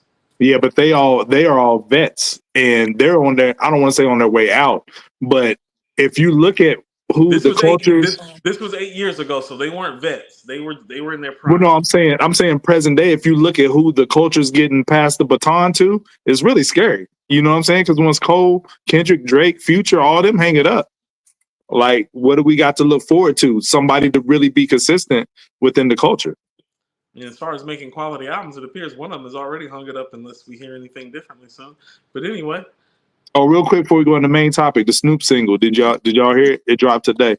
Oh, well, that's what I was about to talk about. Okay, go ahead. I mean, not just Snoop, AG. This is Snoop and Dr. Dre. Yep. This is Snoop and Dr. Dre. They not about to skate on Snoop's name. You're not about to skate on Snoop's name. Both of you niggas gonna take this L that I said that you were gonna take for making this album. You're gonna take this L together like a family.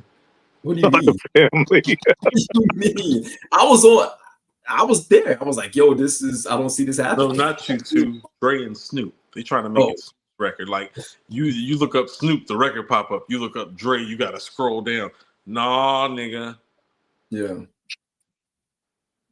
Nah. Yeah. It doesn't hit expectations. Great. It's shaping up well. I'm not gonna lie. This is not This shaping. one's better than the first one, though. The beat on this one's better than the first one. I don't like the hook with that paper planes interpolation. I don't like that. But nigga, you were better off getting the Shape Up by Ray Charles, nigga. We just established that I was bald, so I don't think where he could go wrong if he had the Clippers on my head. Like if I'm keeping it a buck, like. But yo, for real, I mean, pretty much they're 0 for 2. You know what I'm saying? Like as far as expectations concerned, this is better than the first effort, in my opinion. But as far as the expectation, no, actually, Coop, you know what? You said your sister was talking about this current era's for vibes, and I think that's why they missed the mark on this first two. I think they were going for vibey records instead of just doing what they do best, that classic West Coast, G-funk type, you know what I'm saying, records. They were going for vibey stuff. Absolutely. This record is better than the first one. That's not saying a lot. That makes me frightened for this album. It's like saying it's the tallest midget. Why you guys got you gonna get us like canceled, man? Like you always talking about midgets, man. Little people. The tallest little person. Little people. It's crazy.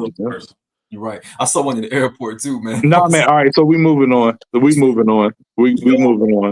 Next topic, cool. Nah, we're not doing this today, Sean. We are not doing this today. We can't. No. It's with the ease that he said the N word. It's like when Trump voters use the N word. It's like it's not that you use it; it's the ease at which you're using it. And who you're Sean said it was a little M, not the big M, not capital. Yeah, move on, Coop.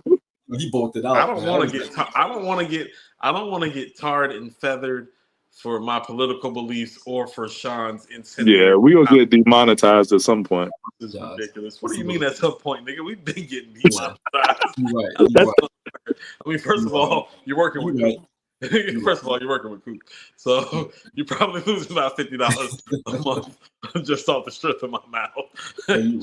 Just probably losing $50 a month, but Sean has proven himself to be quite the character in this YouTube. That's what I'm saying.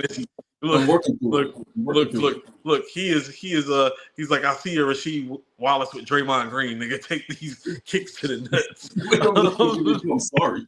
What do you want me to do? I'm sorry. I'm back. Oh, good. I'm gonna happy anniversary of the Kingdom Come. Also, you know what I'm saying. I'm gonna tell you like a woman told me last week. Don't be sorry, be better. Damn, Coop. Yeah. Damn, Coop. And she told me twice. And the conversation in between was about how I don't listen to shit. Come fast and FedEx and bus too quick. Yo, we gotta move on to the next topic, yo. Let me submit this to you. Fuck's giving was zero. I was just looking like, AG trying to be all coy, man. Like if this was off camera, you would be going crazy right now. Feel no type of way. Why you stay trying to snitch on me, bro? Like, okay, J. Cole. Thank you, Coop. Has decided to release a new audio series called The Inevitable. Yes. Okay. AG, I've heard that you have heard this. Is that correct? Correct. Before you talk about the things that you have heard, do you mind if I make a couple of statements? Do it. I don't give a fuck about. But it's me. Goddamn. I don't know what he's even on. I don't give a fuck about no goddamn audio series called The Inevitable. He wants the album. Where in the fuck is my album? It's November 20. What the fuck day? 21st. What is today? 21st. It is November 21st, 2024. We're talking about some motherfucking audio series. Nigga, if you don't stop playing with me. This is the rollout. Playing with me. I don't care. What is it? This is the rollout for the album. No, this is the roll up, nigga. As in, we need to roll up and smoke to this shit. Oh my goodness. This is the rollout, man. The album's coming. The album's coming. It's the rollout. And you know what? In real talk, I think it's a positive distraction from all the negative press Cole has been getting this year. You want to know what will fix all of that negative press he's been getting this year? I know an album, The album of the year, nigga. I but want to hear you this gotta shit. admit, Cole is the king of the rollout. The whole Dollar in the Dream thing. You know what I'm saying? The feature runs. Now you got this audio series, which essentially is just a podcast. If you heard, if you heard his sideline story interlude on there where he talks about getting signed by Jay-Z, the whole thing is in that format. Basically, long story less long. Him and his longtime friend from St. John's, his name is Ibrahim. They call him Eve. He's the president of Dreamville. You know, they were going to find Eve's laptop to retrieve an old song that Cole recorded. So in doing that, they pulled all this information, no, sorry, not information, but songs off of that and started reminiscing on it. So they took 8 days out, they said, and recorded conversation about Cole's rise to stardom from when he was at St. John's, getting in the game, signed to Jay-Z, so on and so forth. And they're breaking it down into a mini series, and they release an episode every couple of days, basically. But it's really cool. Hold on, let me cook. You done said your crazy shit. So like, you know what I'm saying? So basically, all this is a rollout for the album because Cole is trying to show where he came from as an artist to get here today. Now they claim, might be capped, they claim that this was recorded in 2022. So they're rolling it out now as a means to lead up to the fall off. But you can't hate on the marketing from it because it's genius marketing, because the initial episode was based around the Come Up, his first mixtape, which had his 17th year anniversary the other day and hit DSPs for the first time ever. So that begs the question, is Cole leading up to his album going to get momentum and traction by dropping all his famous mixtapes that people have been clamoring for? So we probably got that. It's genius marketing. It's genius marketing. It's genius marketing.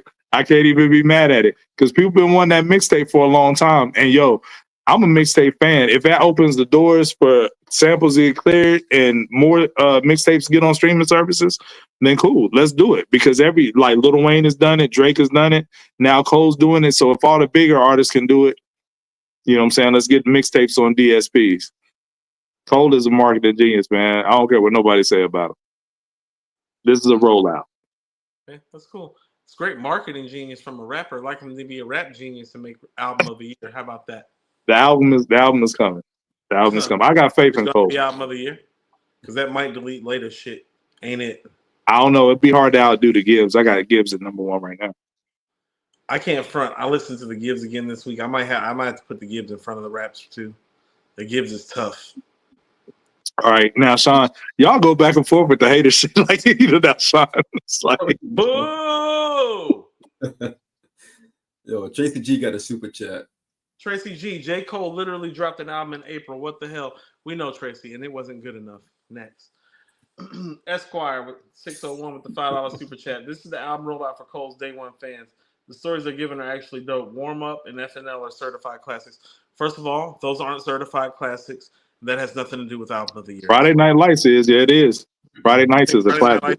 Friday Nights is a definite classic. 1000%. No, that's questionable to me. Nah, 1000% classic. I think Born Center and Forest Hills are the unquestionable ones for me. Friday Night Lights, not so much. Friday Night Lights is fine. But to his point, you know, the conversations that they're having about finding out about who Drake was when he's coming up and like, damn, this dude's like really killing it. Like, you know what I'm saying? And getting signed to Jay and how they came up with the Dreamville name and just the pitfalls of just being a regular person trying to make it in the industry and what that took on the grind. Like, you know what I'm saying? It's actually dope stories on there. But the only thing I don't like is, but I ain't gonna complain. It's behind the $10 paywall. You pay $10, you get all the episodes when they drop or whatever. And, you know, we come from the era of paying for albums, so I ain't complaining about that. But if it was like free for people, more people would tap in. Okay, so this nigga need to do better. I really don't have anything else. I don't care about his genius. Like nobody cares about your marketing genius like on year number 15 of your career. But No, he's playing for championships. Like telling him like I get what you're saying and I see and I hear the things that you're highlighting, AG. So I don't want to like try to make it seem like I'm stepping on your comments. But I do feel like that your comments aren't directed towards what the goal is at this point. The goal at this point in his career is to attain the things that he hasn't attained. Well, we know that he's a marketing genius. We know that he's capable of doing a dope rollout. He's got classic songs. He's got classic albums, in my opinion. Those classic albums, in my opinion, are not classic enough to elevate him. He is yet to make the album of the year. For someone that is as lauded as him, has applauded as him, for somebody that is even in this conversation for being top 3 for his era, you need an album of the year. Like, we did not cover the Chronic 2001 because we just kind of covered it because we've been talking about this Snoop and Dre shit all year. First of all, I still don't think it's dropping this year. Told you niggas it wasn't dropping this year, even though we're getting these mid-ass songs from them. But the reality of the matter is that Dr. Dre has made the album of the year twice, guys. 14 Forest Hill Drive wasn't album of the year when it came out? I can't think of a better album off the top of my head. What year did it come out? Sean, stop, man. Exactly, because if you have to think about it, it should be automatic. It should be automatic. I don't care what anybody says, and I'm not being hard on him. 2014, Sean. 2014. Y'all killing me, man. I'm not being hard on him because I'm not being hard because I'm a North Carolina native. But in my opinion, he just has not had that moment that Kendrick has had, that Drake has had, that Kanye has had. That how about this? A Ghost Supreme Clientele moment, a Common B moment. No, he has not had that moment. Forest Hills Drive was the moment. It's not the years of the album title, literally. AG, I'm telling you, like I was here for that. I'm telling you, that wasn't enough. It was a whole moment. But if you feel like it was a moment, I'm gonna tell you, there is nobody that the entire time that album was out and doing what it was doing that thought he was the best MC of the game because of where Kendrick was. Not one person felt that way. So that moment wasn't like that. That's what I'm talking about. I'm talking about that moment where you're the guy and nobody's asking questions about it. Supreme Clientele, Be by Common, Stillmatic, The Blueprint, Illmatic, Reasonable Doubt, Ready to Die. Like, it's dark and hell is hot. Not when you're a guy, not when you're high on the food chain, but for that moment, it's like, no, that's that motherfucker right I think those are two independent variables because I don't think you have to be the guy to have an album of the year. You know what I'm saying? Like, you can have an album of the year and not be the top artist. So, but I look at it like this, and me and my homie was talking about this earlier today. I don't see why you shitting on this rollout as far as the album concerned, because to me, this is no different than what Drake is doing with the 100 gigs, but you thought that was dope. It's the same thing, just a different way. Drake did it with visual rollout of everything previously in his career. Has been the man before. I guess. Like, I've been the man. You can say what you want. Thank me later. Take care. Yeah. But it's just not the same type of rollout. Drake did it with visuals, with that, he did it with songs and the hard drive dump of like all those videos. Cole is doing it, and he's previewing unreleased music on this podcast or audio joint like that. You know what I'm saying? That they had on the laptop. Your path isn't Drake's path. You're the rapper's rapper of the bunch. Where the fucking records? He's still a marketing genius, man. That's fine. Where the fucking records at? You got to have a rollout if you're going to put out a big record and create a moment. Are the records? You act like your reputation is on the line because you're from North Carolina. I'm so tired of hearing about everything that he's great at. Where are the fucking records, though, AG? The album is done. If you listen to them tell it, the album is done. Where it at? This is called marketing 101. Hold on, didn't you just say this podcast? Did you listen to this stuff? You listened to it, right? Yeah, 100%. Did you hear some Yeah, I unreleased had songs? $2 for it. Hold on. Did you listen to the unreleased songs? Are there unreleased songs on there? Yeah. There are unreleased songs on there. Yeah, they play unreleased stuff. Joints that he produced and he rap on. But it's like it's from they're working through the eras. This is all 2007, 2008 stuff. So Right, we're at right now. So that 2024 stuff, that album of the year stuff, it's not on there, is it? Now I don't know if it's going to be anything like from because they said they recorded this stuff in 22, so I don't know when it's going to stop. What are we doing? Are we playing? Oh, hold on. So what are we doing at this stage in his career? Is he playing for championships or is he playing for steals titles and scoring titles and assist titles? Because what you're explaining to me is somebody that's playing for all the ancillary parts and not for the championship ring. Why not? Because he's always going to be third after this point for bowing out.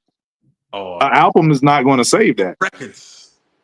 I don't care what records he dropped. That's not going to save the situation. He's going to be third. I don't agree with that. That's my point. No, he's going to be.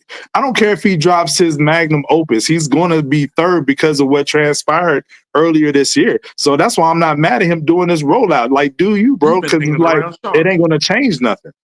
Been hanging around Sean too long. It's okay. It's not going to change anything, Coop. I don't care if he releases a Cuban Links. It's not happening. It's not going to change anything. Stop for a second. Did you just call Friday Night Lights a classic? It is. Do you think Born Center is a classic? That's my favorite Cole album. Friday Night Lights is a classic mixtape. That's two totally different things. Do you think it's a classic? Yeah, it's classic. Born Center, I don't think is a classic, but that's my favorite.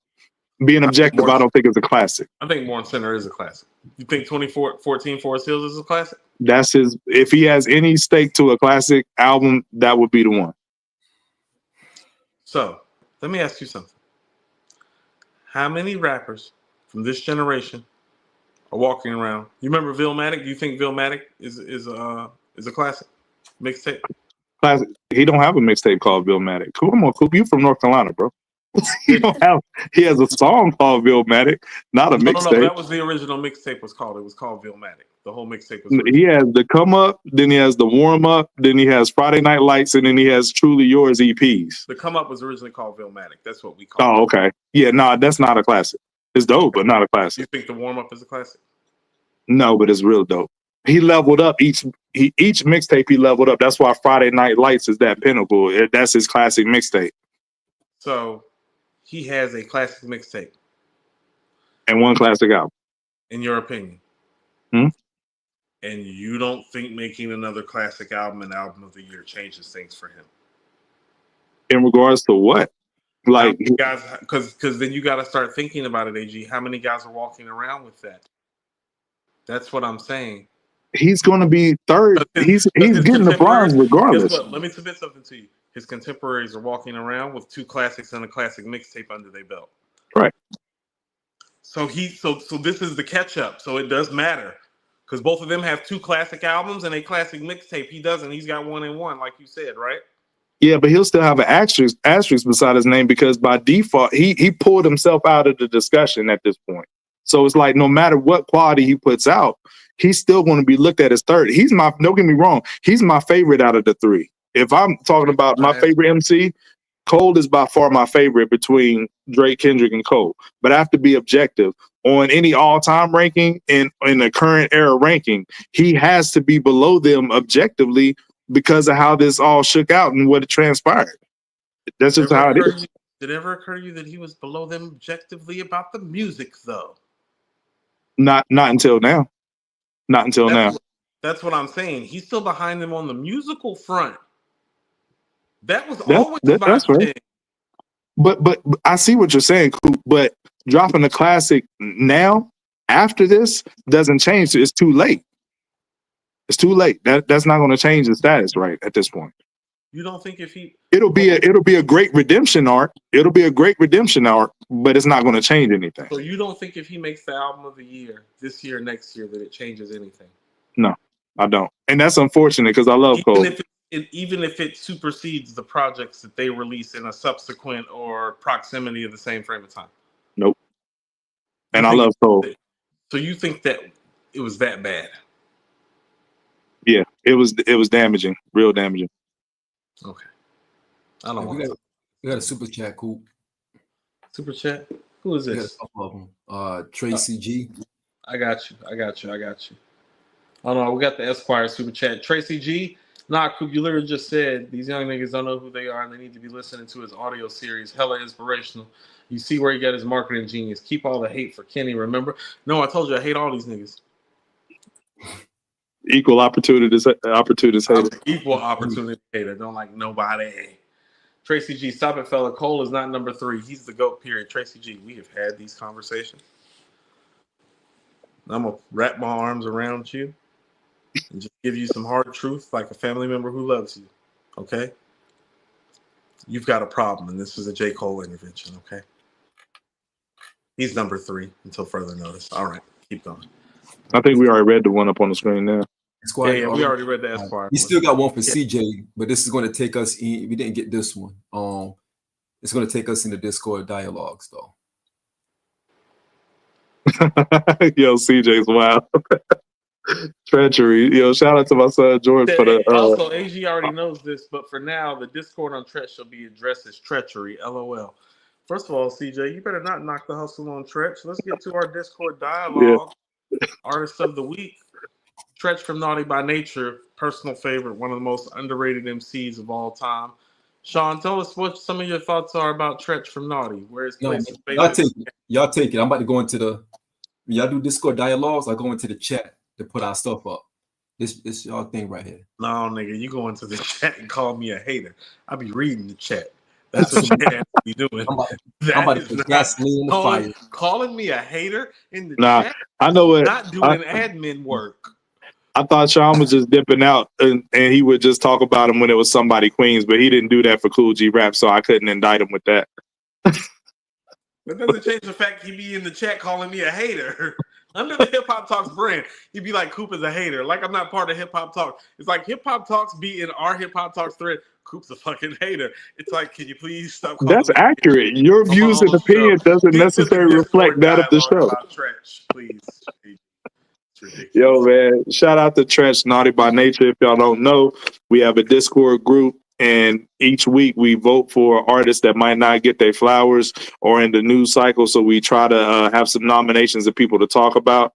And this week it so happened to be Treach from Naughty by Nature. So we want to take time to salute him and give him his flowers. One thing I'll say about Treach, you know, when Treach was really popping, I was like young. You know what I'm saying? I was deep into rap, but Naughty's been around for a while. And, you know, no disrespect to Vinny or whatever, but, you know, it was a clear, you know, level difference in the group. You know what I mean? So when we was, even as a kid, when I was checking into Naughty by Nature, it was to see what, you know, Treach was spitting. You know what I'm saying? Vinny was serviceable, but I wanted to see what Treach was talking about. But their run of 3 albums, like the self-titled joint in 91, and then 1993 and 93, and then Poverty's Paradise in 95. Those run of albums was really, really dope. And I kind of fell off the wagon at that point. But what I will say about Treach is he's underappreciated. And I don't think he gets enough credit because in an era where, you know, they had big, massive singles, like crossover hits. And I think they kind of got, with the OPP and Hip Hop Arrays and stuff, they might have got kind of pegged as like, you know, popish and commercial or whatever. But Treach would really get to it on the lyrics. But I think a lot of people missed that, and it was over people's heads because he was using the rapid, you know, double time flow, and, you know, a lot of people wasn't following it. But when you broke it down, Treach was really spitting, and he's nice as a lyricist, man. And, you know, he represents Jersey. If I'm pulling people to, you know, the forefront to represent their city, you know what I'm saying? He's one of those guys. Like, he's up there with Redman and Latifah when it comes to representing Jersey. Like, he's going to be in that starting 5. And, you know, he tried his hand at acting, which is a pretty dope actor. We talked about that with Dave East. So, you know, Treach was multi-talented, man, and I just don't think he ever got enough credit as a lyricist over the course of his career. But shout out to the likes of Eminem, who keeps Treach's name alive and like cites him as one of his main points of inspiration, and is one of the dopest MCs that, you know, he holds high. So Treach is, you know, one of those guys, man, that's like really, really killed it, but don't get their just due. I agree with you on most of what you said, AG. I believe that outside of Redman and Lauryn Hill, he's the best MC ever come out Oh, I of the. forgot about Lauren's jersey too. Yeah, Lauren Latifah. Yeah. So for me, it would go Redman, Lauryn, and then I would go Treach at Yeah. 3. Actually, what if I told you that he's actually in 1991 and 92 more impactful and a better MC than Tupac? Yeah. Who's his friend? Yeah, they're real close. I think what happened to Treach is that the style that Treach mastered better and far above and beyond everybody for his time, which was that double time rapid fire flow. First of all, there's nobody better than him at it from that era. Right. It just got outdated. It just got outdated really fast. But as far as who was the best at it, he was the best at it for the time that it was popularized in rap. And so what I think he's a victim of is I think he's a victim of being a supreme talent in a short-lived era. Right. The era of style of rhyming that he rhymed with was short-lived. But when he did it and while he did it, he was the best at it and was so dope at it that it made him viable for years after, even when that style had passed, because he was still just so nice as an MC. He still had a great rapping voice. He still had a great delivery, punchlines. His flow was very uncanny and very, very, very silky smooth for it to be as fast and rapid fire as it was. Right. You know, like he had a lot of butter to his flow. He definitely, as far as early 90s MCs, is the most underrated of all of them. Yeah. And he's one of the most underrated MCs of all time. If I was doing a Mount Rushmore of underrated MCs all time, he's probably on that list right now because I feel like guys like AZ and the Black Thought, who were underrated, have now become more appropriately rated over time. Treach is still not appropriately rated like he should. Even with all-time hits, still not. Even with all-time hits, even some of the lesser hits, he is out rapping these niggas. Feel Me Flow? Yeah, I love that song. Craziest? Like, these are some of their lower level hits. You know, everybody knows OPP and Hip Hop Hooray, Uptown Anthem. The verse on Vibin' Remix, the verse on Girl Like You on Aaliyah's 1 in a Million album.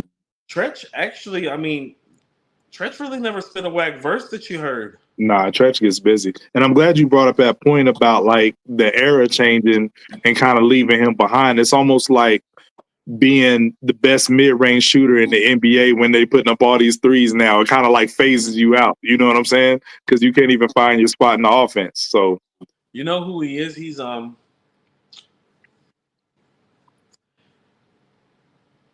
for his era, he would be DeMar DeRozan. Great analogy. Great analogy. Yep. He's DeMar DeRozan. Yep. It's like, oh no. When the era was played his way, one of your 15 best players in an all NBA selection and 25 points a game. The game changes a little bit, same numbers, but not as impactful, but still a viable force and still, you know, like somebody to be reckoned with on the microphone, like definitely that. So he's not going down like a Kawhi or a KD or a LeBron or a Steph or a Melo or Westbrook. Like he's not like that, but like that next level, that next torch. I do think he's one of the 50 greatest MCs I ever heard. Yeah, no doubt, no question. Yeah, no, he'd be on the back end of my 50, but he would still be there. I think the work is there for it. Yeah, salute to Treach and Naughty by Nature. KD, Yo, just real quick, because we got some new people in the chat. Those of you who are watching who's new, our Discord dialogues each week. I put all of our links in the chat. I put the Facebook link in the chat, Twitter, as well as our Discord. But every week, AG would put an actual poll in our Discord, asking the Discord team who they want us to give flowers to for that particular week, for the upcoming week for our show. And it's a very important segment for us because we get a chance to tap into a different populace of a hip hop artist. And we allow the Discord to actually, select the people, select the artists, and they vote on the artist. And whoever comes up with, of course, get the highest vote, which this week was Treach. We talk about it. So this is a very important segment for us. So those of you who are not part of the Discord, please join our Discord. Please come out there, chop it up with the guys in the Discord, the ladies in the Discord. The conversations are continuous, and great things like this happen. We get a chance to talk about a legend like Treach, someone who I think Treach get his flowers, but he may not get his flowers enough. He's a one of one. I don't like the DeMar DeRozan analogy, but so much, to be quite honest. I think that Treach. Nobody asked you. Yeah. Give me a second. As I was saying, I don't like that DeMar DeRozan piece of it, because I do think that Treach has had a phenomenal. Give me a second, yeah. I think he had a phenomenal career. I really do. I think he had a phenomenal career. I think that AG. I think you stated it, that the time may have passed for him. Just eras. But I don't think he stayed as active when the era started shifting. You know what I mean? I think Treach could have coasted in a different era if he really wanted to, because he's that dope of an artist. Can I ask you all something right quick while you're bringing that up, Sean? Legitimate question. Did he hurt his all-time great status by not releasing a solo album after Naughty was done? Short answer, yes. Like, do you think that would there have been a market for a Treach solo album in, let's say, 96, 97? Yes. Absolutely. Yes. Definitely 96. Definitely 96. So, because you look at all the rappers using the rapid fire flow around that time, he could have found a pocket, a lane to, like, you know what I'm saying? Platinum plaque in 96 for Treach, even with all the heavy hitters. It's not far-fetched. Okay, so where does the album rank though? Like, what does the Treach solo album sound like? I think KG is underrated as a producer too. Yeah, it depends on the production. But he could spread his wings. So who does he go to for production in 1996 outside of KG? That's why I'm asking. I mean, that's a good one. That's a good question. Eric Sermon? Yeah. I'm thinking for Sermon. I think it. I don't know if the styles match up, but I see I see the vision though. I don't know, because you're thinking more so Redman in that vein. I'm thinking Jersey to Long Island. Yeah. The Queens. Yeah. I mean, that's what I'm saying. Like, think about this. This is what I mean about Treach, and here's why I'm asking this question. Stylistically, he fit with what goes on in that New York, New Jersey scene. Like how about this? The Fugees, Salah Remy helped them a lot. Right. In terms of crafting out their style.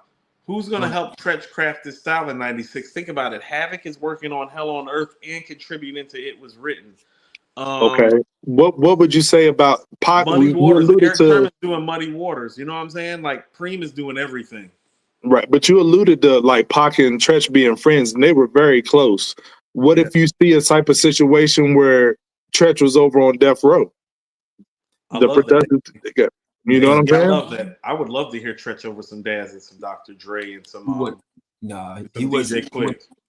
Not that time. Treach was staying at that time. He was staying more mutual than anything. I could have seen. Like, what if Treach is on Ambition as a writer with Pac, like, or on the remix? That's not Treach. I don't know. I think he would have floated on that. I don't know. Right? I think he can float on that beat.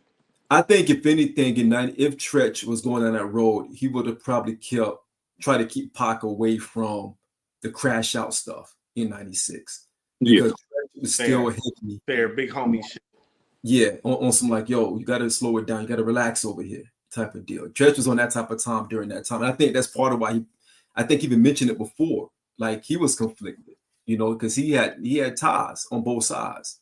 But right before the jump off of that era, they were, really hanging out heavy. I mean, Treach is in the Temptations video. That's the year before in 95. Yeah. So Pac is in the What a Man video with Treach.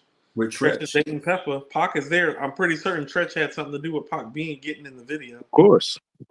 He's dating the other front woman, and Pac ends up in bed with Salt, who's the other front woman. So I'm pretty certain Treach had something to do with that. Of course. Yeah. Of course. Yep. Okay. All right. We're going to pause on the Treach and Pac talk, and we're going to move to our press play segment as we close out the evening, fellas. Indeed. As usual, I'm going to set it off.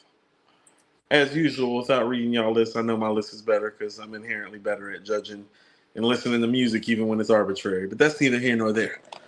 All right. We'll start things off with a classic, guys. And I think it might be DJ Premier's most underrated classic song, and that's The Come Up with AZ, guys. I've been playing The Come Up constantly. I think this is the most Love that underrated record. classic Preem record of all the classic Preem records. And I'm talking about from A1 rappers. Like, I hate when I be like, oh man, this is the best of the Preem joints. They'd be like, oh, Group Home Living Proof. It's like, no, you know what I'm talking about. I'm talking about that A1 MC shit. Do you like it better than Rakim When I Be on the Mic? I do. Yeah, I think those are close, but I love The Come Up. The Come Up is one of my favorite AZ records, period.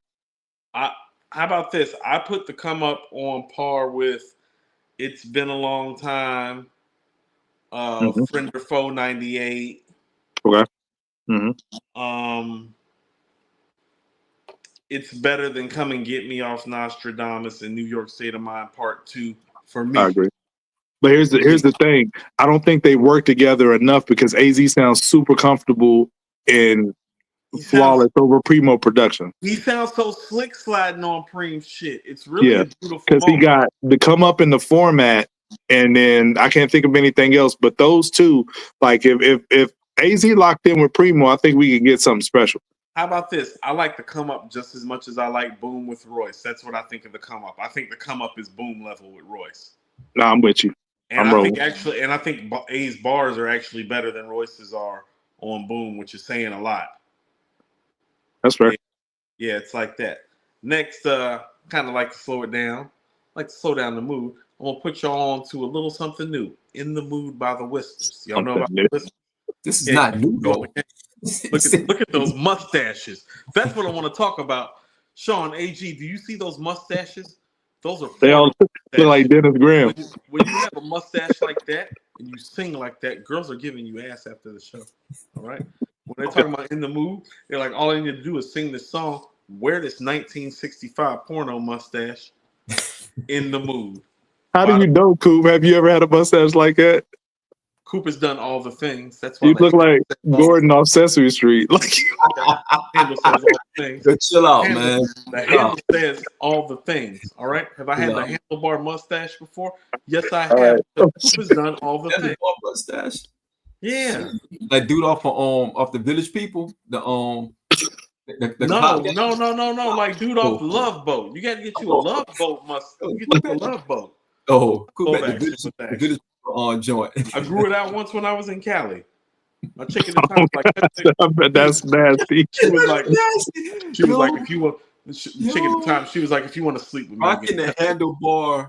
No, she was like, look, she was like, if you want to sleep with me again, cut that shit off. I was like, okay. That's nasty work. Cool. I can't, man. I can't. I've done it all. Peter Paul said try them all, so I did, guys. Yeah, I did. That is nasty. We're gonna keep it with the grooves, guys. We're gonna keep it with the vibes, a little bit more notarized and familiar group, the Isley Brothers with Here We Go Again. What if I told you that the Isley Brothers were the greatest band in history? What if I told you they were the greatest American band in history? That's my uncle's favorite. I grew up a lot of Isley Brothers in the house. That's my uncle's. I used to meet my mom, my uncle, my cousin used to live together for some years. That's his favorite group. Back up with Ronald Isley in the coat. The chinchilla. Killing it, man. Okay, so let's understand a couple things. Take the picture down. That is from selling dope and pimping hoes, not from making music. Okay, let's go to the next song. That's from selling dope. Isley Brothers are goats. Then niggas didn't make money until R. Kelly started writing for him and sampling their shit. Marvin Gaye with Inner City Blues, guys. This might be one of my 5 favorite songs, period. Like ever. I love Inner City Blues. I think what made Marvin special was that he was soulful and he was a superstar, and he's probably R&B's most relatable superstar of all time, him and Stevie. Like, you could touch Marvin. You know what I'm saying? Like, Marvin's somebody you felt like Marvin might pull up to the barbecue and smoke a joint with you. You know what I'm saying? He's like what George W. Bush is like to white people for presidents. It's like, oh no, this guy is stupid, and everyday people like me, except for Marvin Gaye, is not stupid. He is just everyday people. But it is the same ethos. Inner City Blues, my favorite. George Bush comparison as well. but okay. No. White people voted for George W. Bush because he's stupid. He's just like them. It's like, oh no. This motherfucker like to go to the game and buy prostitutes and smoke weed like me. It's like I'm voting for this motherfucker. I'm buying hookers. I'm buying hookers behind my wife's back too. But anyway, we're gonna go to the next song. Our Liquid Swords dive, guys. Every time I go on a Liquid Swords dive, I get so afraid of going on a Liquid Swords dive because then I just keep listening to Liquid Swords over and over and over and over and over. And this week's Liquid Swords dive was Killer Hills 10304, which I'm gonna tell you a mix that I did one time, guys. I tried to DJ for like 3 months in my life. I never told anybody this. I tried to DJ for like 3 months, but the first mix that I ever tried to do was Nas's lyrics to New York State of Mind over the Killer Hills 10304 beat. That was the move. It's a cold-blooded move too. Wow. It was my first move. It was my best move, and everything I did after that sucked. So I stopped DJing. But Killer Hills 10304. I'm not mad at anybody that says this is a top 10 RZA beat. Yeah, it's up there. I mean, to be honest with you, in a lot of ways, like the executive production job in terms of song sequencing on the Purple tape is better. But beat for beat, Liquid Swords is going right there with the Purple tape as far as beats goes, and song sequencing not too far off.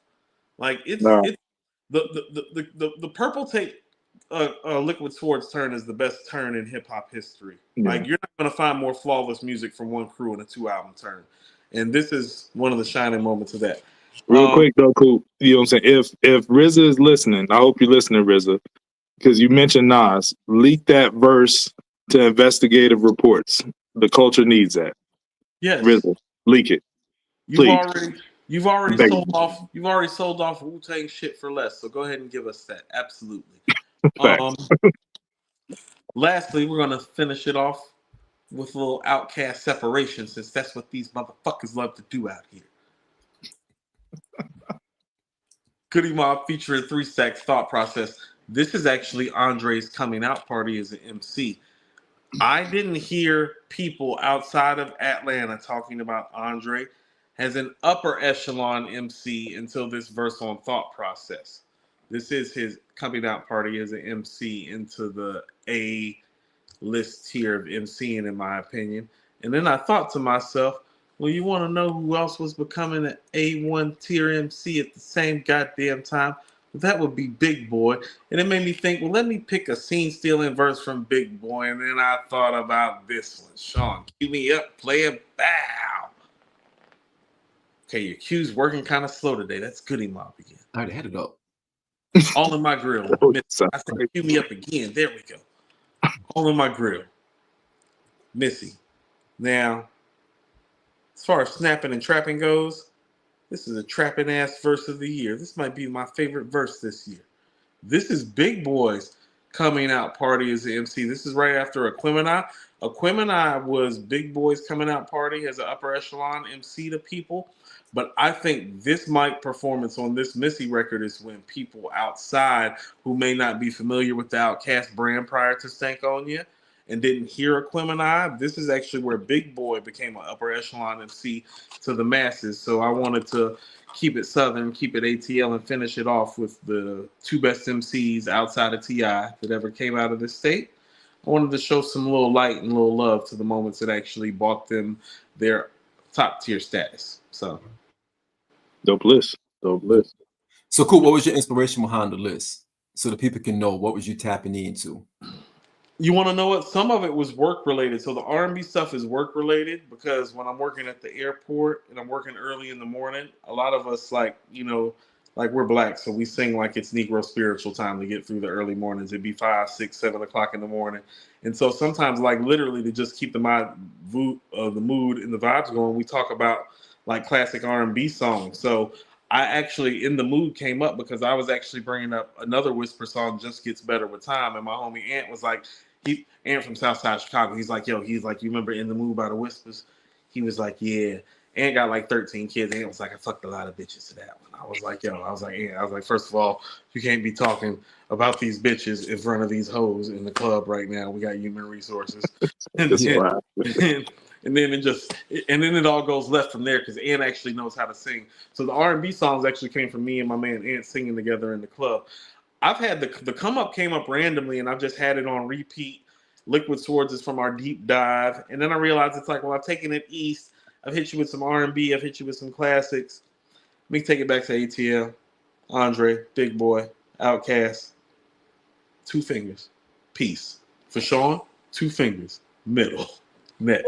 Oh, Damn, that was unprovoked. that was unprovoked. It was. You want to know? I'm sorry. I'm sorry. You want to know what?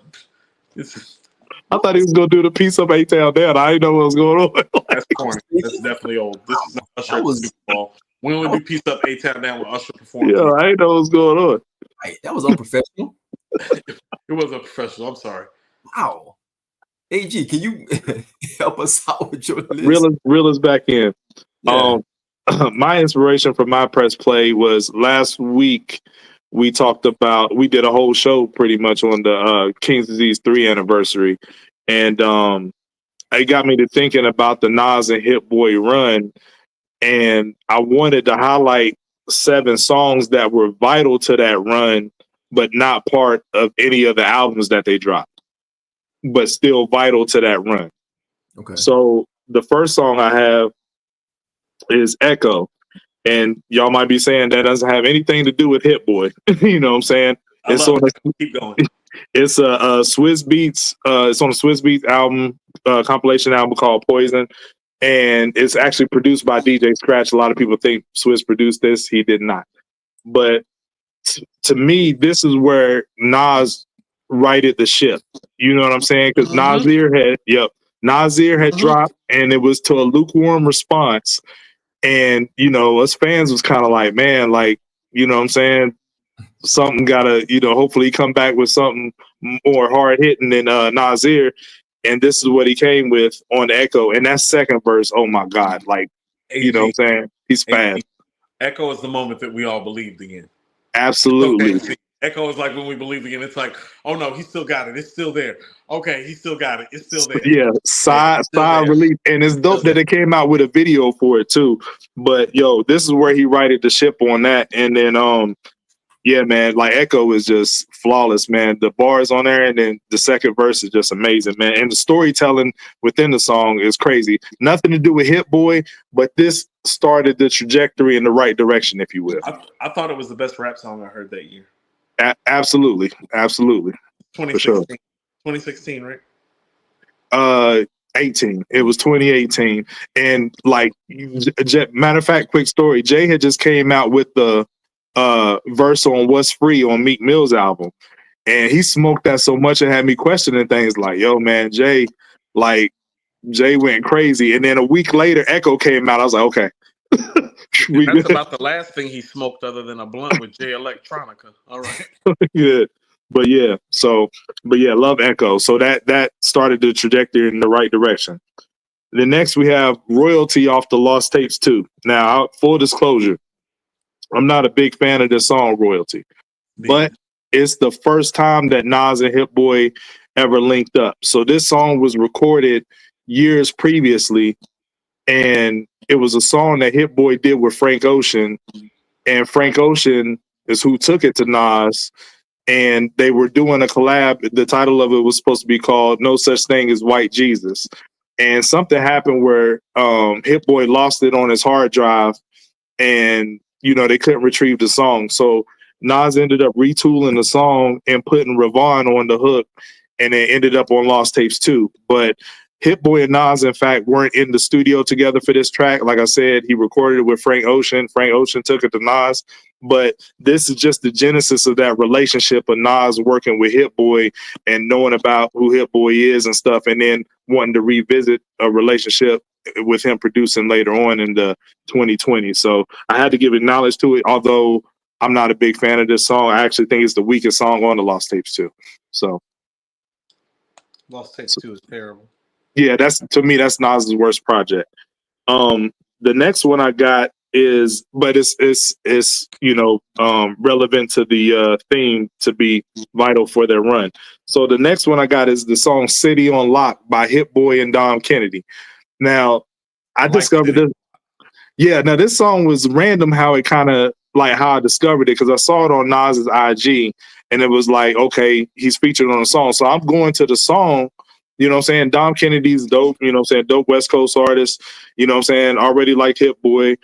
And I'm tapping in to really hear the Nas verse on the feature. But then I get there and Nas is just on the hook.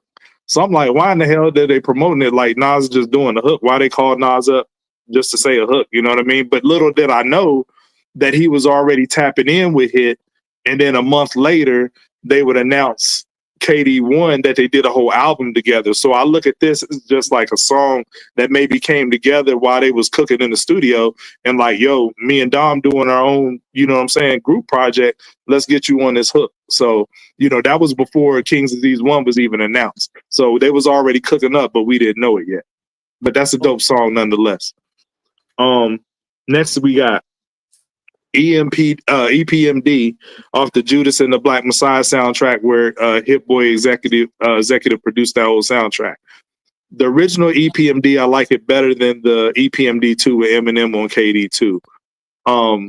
And this was the first time after KD1 where they got back together for a track again, and they, you know, just like EPMD in their album, they said we're back in business. So this gave us all the hope that like, yo, they might going to spin the block for another project because they saying they still working together on this song. The video was dope. Everything about this song was dope. So love that song off the soundtrack. Next we got Life is Like a Dice Game, the remake.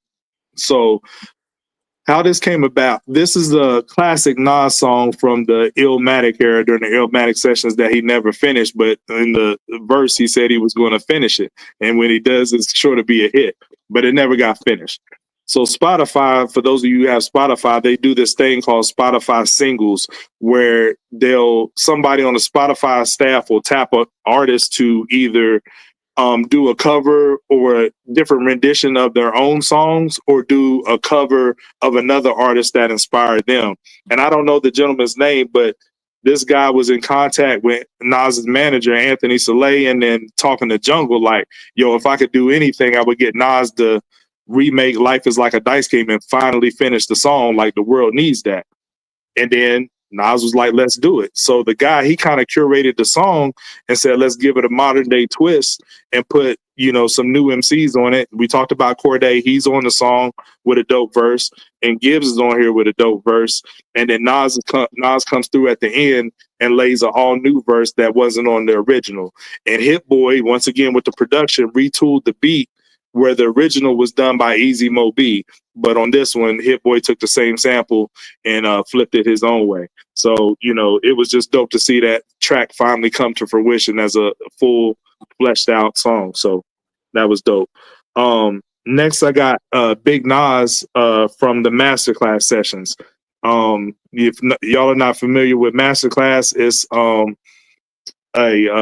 a streaming app that has people who are masters of their craft talking about how they do what they do.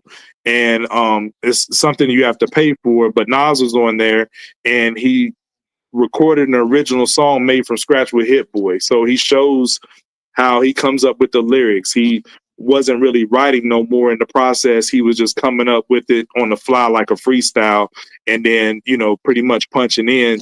And, you know, Hit-Boy working the beat and so on and so forth. And then Nas talked about on it, like how he came up with his storytelling concepts, how he pays attention to details, so on and so forth. So it's really dope. You could probably bootleg it and find it on the YouTube somewhere. But at any rate, you know, it was dope to watch Nas at work, like behind the scenes, how he crafted that song. So once again, Nas and Hit-Boy with the connection, and that was a behind the scenes thing. And then the last one I have is probably my favorite out of all these, other than Echo, is the Tide off of Hit-Boy Surfer Drown. And, you know, I like it that Nas went back and forth with Hit-Boy on this record. Nas had Hit-Boy on KD2 on Composure, and I like that Nas returned the favor by giving Hit-Boy a feature for his album. And one thing I'll say about it, you can tell the vibe that Nas was on when they was going back and forth on their last verse. And then that sets up Magic 2, and Nas is rapping in that kind of same flow pattern.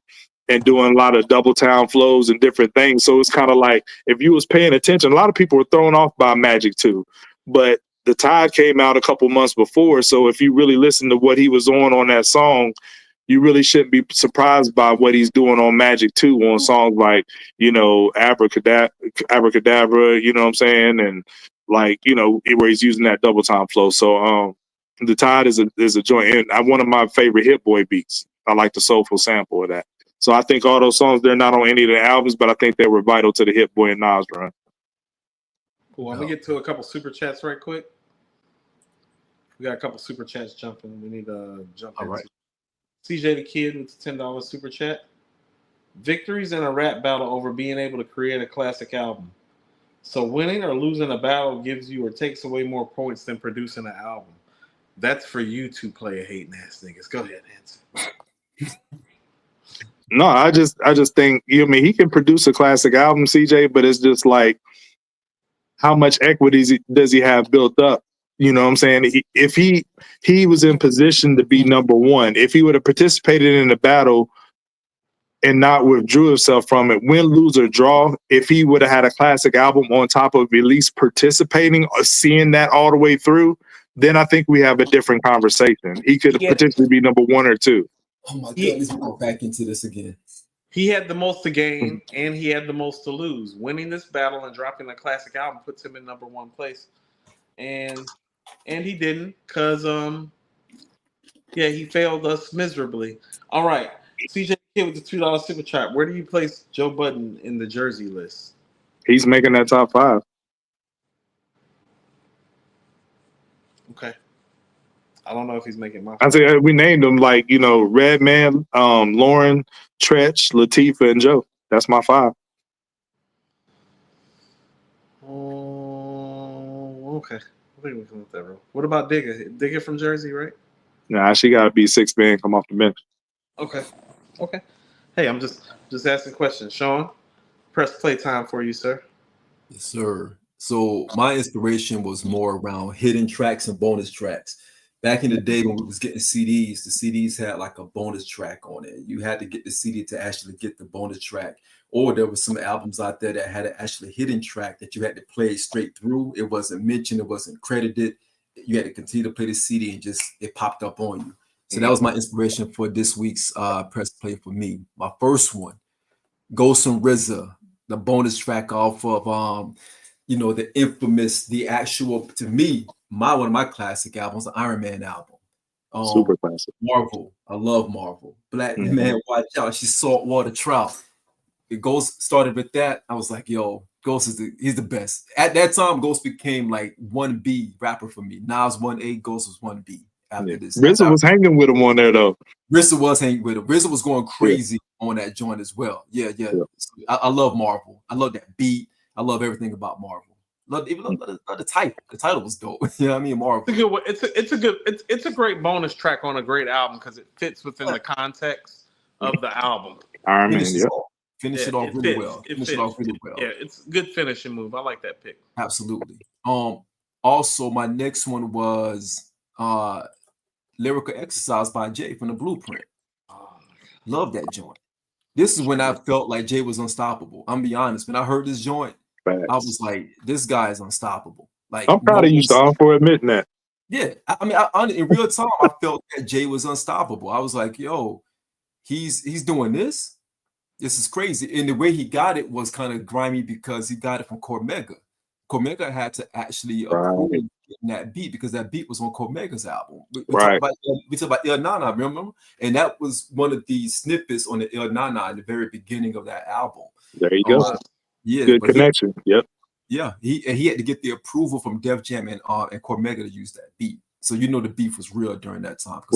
Well, Jay put a lot of money in Def Jam, so that wasn't a problem, I'm sure. And he called Cormega asking for information too. Yeah. Mega talked about Jay hitting him up asking for the info too, not just about the beat. Facts. Absolutely. Real quick, that's where the whole "I got more shooters in Queens than you" line comes from. Yes. Real quick before you go on, Sean, Lyrical Exercise or Breathe? Lyrical exercise. Lyrical Exercise. He was going crazy. Y'all niggas ain't tired, right? He was just, he knew he had something special on his hand. and he was talking He crazy. threw it as a bonus. That's a It's bonus. Yeah, I'm he, gonna be honest with you. he knew he was the one at that time. Yeah, Like for sure. for me, and I've always felt this way.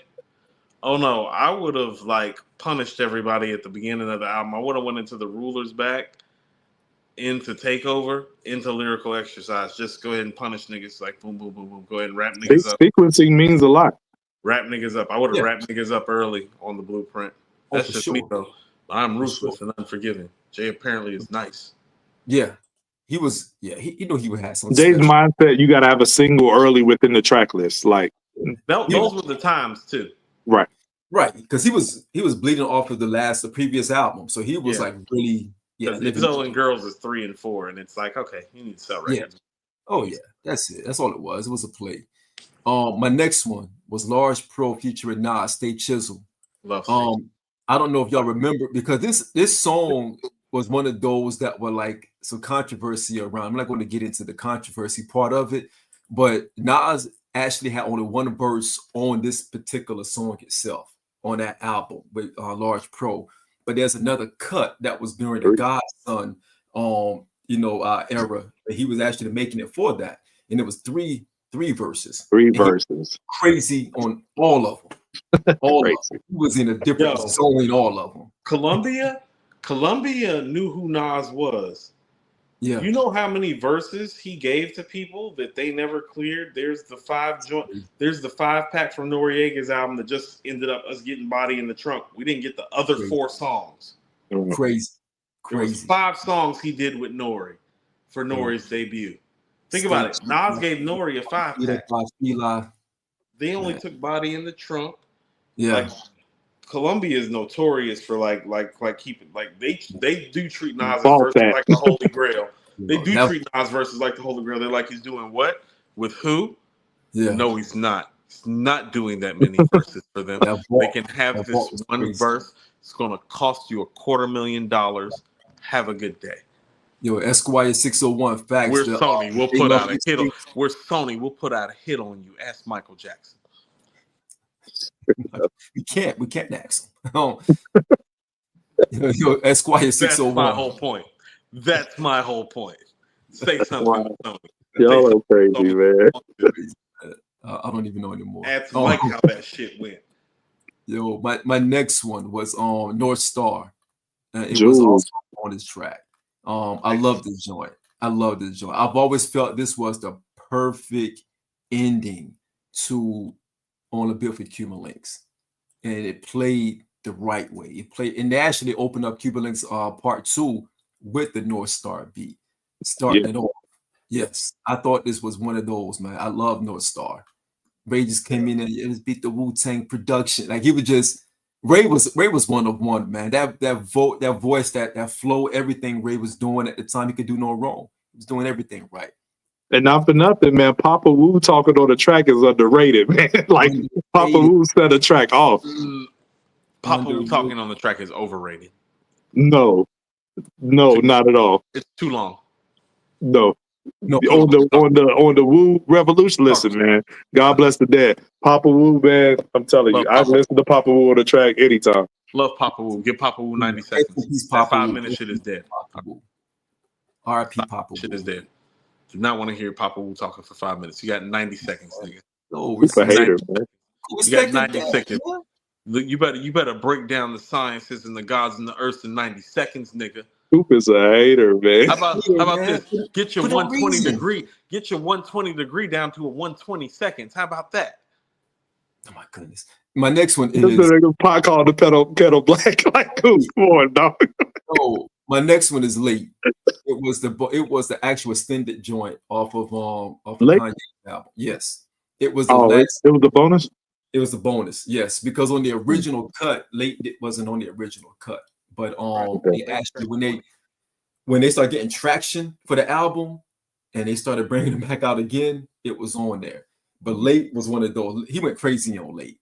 He went crazy on that. That was Kanye at his zenith, in my opinion. Mm-hmm. He was at his best album to me. How about this? Late is one of those things where you see the stadium flow start to take shape, and you're like, "Oh shit!" Yeah. Like Late Registration makes you excited because the first part of the album, like the first 14, 15 songs, no, that's Kanye's world and the world that he exists in. But everything track 15 is where he's going. That's that stadium flow shit. And it's not as futuristic as it sounds on Graduation. So it's still in that rap realm. Late is in that stadium rap realm. Where it's like he hasn't gone futuristic yet. He's just on some rap shit doing stadium flow. And I love Late, Sean. I think this is my favorite pick of all the songs that you've chosen, actually. Because people don't talk about this record enough. Yeah. It's one of those records that takes a classic into all-time classic territory. Yes, it does. It does. It pushes over the edge. If you had any doubts, this one's one. It's like, oh no, this is what his bonus track sound like. It's like, no, this album is as great as I thought it sounded. Yes, that beat. I think I know what your last pick is going to be without even looking, but you do. This one is a digging in the crate one. So I wanted to make this. I wanted to talk to you guys about this in live time. Each week, I want to pull up a record that people probably don't remember, or they probably don't even know. And it's like a hidden track. This track was a hidden track. It's funny, Coop, because you selected a song off of AWOL. I was listening to AWOL this week. Just out of nowhere, just listening to AWOL. AWOL is a dope album by AZ. It is not discussed enough. And it's funny that you also brought that up because it's his third best album to me. It is. It is. I think it's Spartan number 2, to be quite honest. Just bass, beats, and him in a pocket. This Serious to me. Ooh, City of God. It's my personal favorite AZ and Nas going back. It's mine too. Are you playing? Like in the front. Flow tight as a midget's closet. Tight as a prison blockage. And y'all talking about, he was talking about midgets back then. But that's when you could say those words. When you can say those words. Yo, Nas said tight as a midget's closet, tight as a prison blockage. Yeah, man. They went crazy though. But listen, I got a sore spot about that song because if that one song is on Streets Disciple, that levels the whole album up a quarter of a mic. It's not that good to level up that album. Serious is like that, man. Serious is like that. Seriously like that. Ladies like can't be serious. Still the prettiest.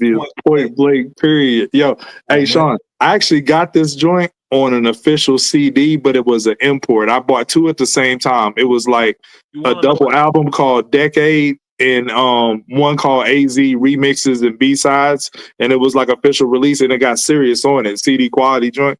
Yes. You want to know what Serious is? Serious is their Brooklyn's finest. Yes, where they're competing, like sparring. Yeah. Serious is their Brooklyn's finest. Yes, absolutely. Because they usually don't box with each other; they're boxing with each other. Boxing with each other. Absolutely. And I'm not gonna lie. Usually AZ wins that in the flow department, but Nas went bonkers on there. He elevated on this one. Elevated on this one. I mean, AZ has the moment. I mean, I really believe of all the great MCs, Nas cares the least about how he sounds next to people because he's like, well, I'm Nas. Definitely in this one. If you listen to that second verse on here, he cares. You can tell when he cares. Yeah. Right. Right, man. You can tell when he's like, hold on. He's like, let's get it. Feeding my alligators on comp. Got miles of acres, no comp. Whether it's freestyle or written down on paper so far, I've been down for maybe a decade or still the wrong. Plus Wade and Farragut. Like, going crazy. You got to look at when Serious is coming out, too. It's like, now there's this hip-hop narrative, this hip-hop legend that it's like, well, every time A gets on a track with Nas, he roasts Nas. That's floating around when this record gets made. And that's not totally accurate because I tell people. But that's what people were saying that. People were saying that. No, but I tell people all the time, it's like, life's a bitch is life's a bitch because it's 2 of the greatest rap verses of all time. Yeah. Not one. Facts. Big facts. Not one of the best rap verses of all time. It's 2 of the best rap verses of all time. But homie, homie said, they bugging say Nostradamus wasn't one of my hardest sold over a meal regardless. Chill with them hard looks. Yeah, you want to know it? I still don't like those bars. Nah, that was a flex, too. Going platinum doesn't mean your album was good. Cool. That was it. But he's talking about you then. He's talking about me. It was definitely a shot at me. I said the nerve of this nigga. I said, and that's exactly what I said when I heard. I said the nerve of this nigga to be talking about me when he doesn't know me, right. Doesn't know that I've been calling this album garbage to everybody that I can get within earshot of it. The nerve of this nigga. He don't know Coop. He don't know me to be talking about me this way. But before that song, not for nothing, I think that's one of Salam Remy's hardest beats too. It is. It is. It's up there. It's up there with the Don and Major Look and Get Down. It's in there. Yeah. It's got that no clue why it didn't make the album. No clue. Where y'all at didn't make the you know what I'm saying? Hip hop is dead. Like this shit. That's one of my favorite, you know what I'm saying, low key Nas joints, which Cole got a freestyle over that on the come up over that beat. And Cole ripped it. You know what I'm saying? First of all, it doesn't sound as good as Nas on the record. Oh hell no. Not even close. The first thing, should have left that alone. And that might be my favorite Nas B-side, actually. When I go back and listen to it, he's crazy on there. I slow setting in the bezel, bumping old school shit, pumping Aaron Neville. Yeah. Polo Black Senate. Yeah, he went crazy. I split it with my own pat finish. Pig and Holiday. My reality. Now I'm mad at you know what I'm saying? People shades when I peep through Queens. Yo, that has to make one of our playlists one day. Ambassador, Rabbit Hoodie, in the Aston Mall. I was like, oh God.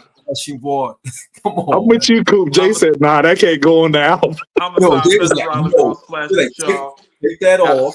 There's not a word on the project, bitch. That went 30 BMG to the new conglomerate. I'm a chef. Yeah, get so many dollars to spend to get the best man. Y'all niggas ain't solid to shit. Bitch, Ben wanna polish the dick. The big Benz, I'm a model your chicken. Zach posing. Ooh. Once I smash it's over. On there. Once I smash it's over. Cold like ice. More chains and slaves. Dangerous ways. Poltergeist change the channel. He's crazy on there.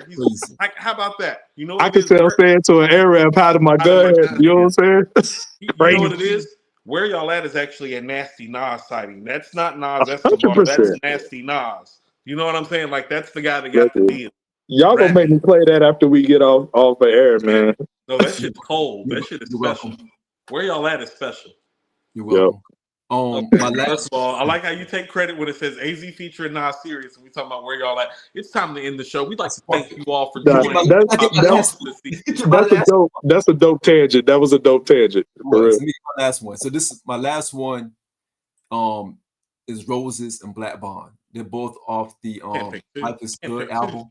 This nigga be making up his own rules. You're cheating. I thought you was gonna pick Trust, but then you go and pick the other two bonus tracks from Life is Good. You cheating. I was thinking picking two bonus tracks because mine was inspired by a bonus track. This is actually my bonus one, Pussy Kills, off of the Godson joint. You picked a bonus track and then you picked two tracks on a track. Yeah. And you wonder why I contacted Human Resources about your behavior last week. Breaking the rules. Yeah. You know, yeah. This is why I talked to HR. My inspiration was bonus tracks. This is why. Okay. I see what you did there. I see what you did. Okay. I'm late. I see what he did. He gave a bonus on the bonus track inspiration. I'm late. Okay. I see the vision now. I got you. I caught what he said, and I just want you to understand the behavior like this is why I report you to Human Resources, and at least I tell you to your face that I'm reporting you to Human Resources. I'm so far ahead of myself. I can start a new life. You are not allowed to quote Jay, man. We done told you. You can't why don't you start a new press play where you actually take two of the songs from the 9 songs you chose and make it 7 like the rest of ours, nigga. How about that? Yo, you gotta think outside the box. You know what I mean? It's time to end this show. It's time to go home. We'd like to thank everybody for coming out. All behavior by Sean. Press plays with extra songs made by Sean, not reflective of hip hop talks and the hip hop brand. If Human Resources is watching, this is the bullshit I was talking about while you've been gone. Somebody please take care of this. We need full access. That was well played, Sean. We need full panel access. We need Sean not to go last. We need Sean to go first press play from now on. Well played. I gotta take my hat off. You know you got it. Thank you. I'm inevitable. I want to talk about my raise for the new year for having to put up with Sean for a whole year. Talking about the Ozzy brothers. I'm eloquently talking about Sirius. Here we go again. Here we go again. You're right. You're right. You're right. You want to know what? My Isley Brothers song was right. It was right about your bullshit. Here we go again, parts 1 and 2. Here we go again. You did put that in. Right back where we started. Yeah. Yo, I don't know about y'all, but when we get off here, I'm listening to Where Y'all At in Sirius. as you should. 1000%. You're welcome. I bet you're not listening to what Coop had. You're welcome. First of all, my songs are better than all you niggas' songs. You niggas chose some rapping songs. I chose the classics. But you was inspired by a mustache, though, Coop. That's nasty. Like, what are you doing? 1965 mustache. Inspired by a mustache is wild. I'm not going front. A group of You said that like it was a Mustang. You said a 1965 mustache. You said it like it was a 1965 Mustang. A 1965 mustache might get you as much ass as a 1965 Mustang when played properly. Oh, man. All right, when I hit him with the doo-wop, when I hit him with the Yo, peace, y'all, man. We gotta be out. Check out the Discord. Hop in our Discord, please. The Discord is going crazy. Join us on Facebook. Follow us on Twitter. Like, subscribe. Never vote for Sean's cheating ass. Share. Make sure you share. Share. Engage with us. We engage back. AG and I engage back, but engage with us. I don't like you. I don't like any of y'all. Who don't like y'all? He said it. Now when I come to your city, do me a favor, share your girlfriend. You probably gonna end up sharing her. You probably gonna end up sharing her anyway. Got the feed, man. We gotta go. Peace, y'all. Yo, real quick, the Discord. They also play music from time to time too. So there's a lot going on there, man. A lot going on the Discord. Follow us on Station Head. All of the links are in the chat. Go back and look at the chat. I can repost the links for you all to follow us on Station Head, Facebook, Twitter, Discord. Tap in. We appreciate y'all. We be back. Peace.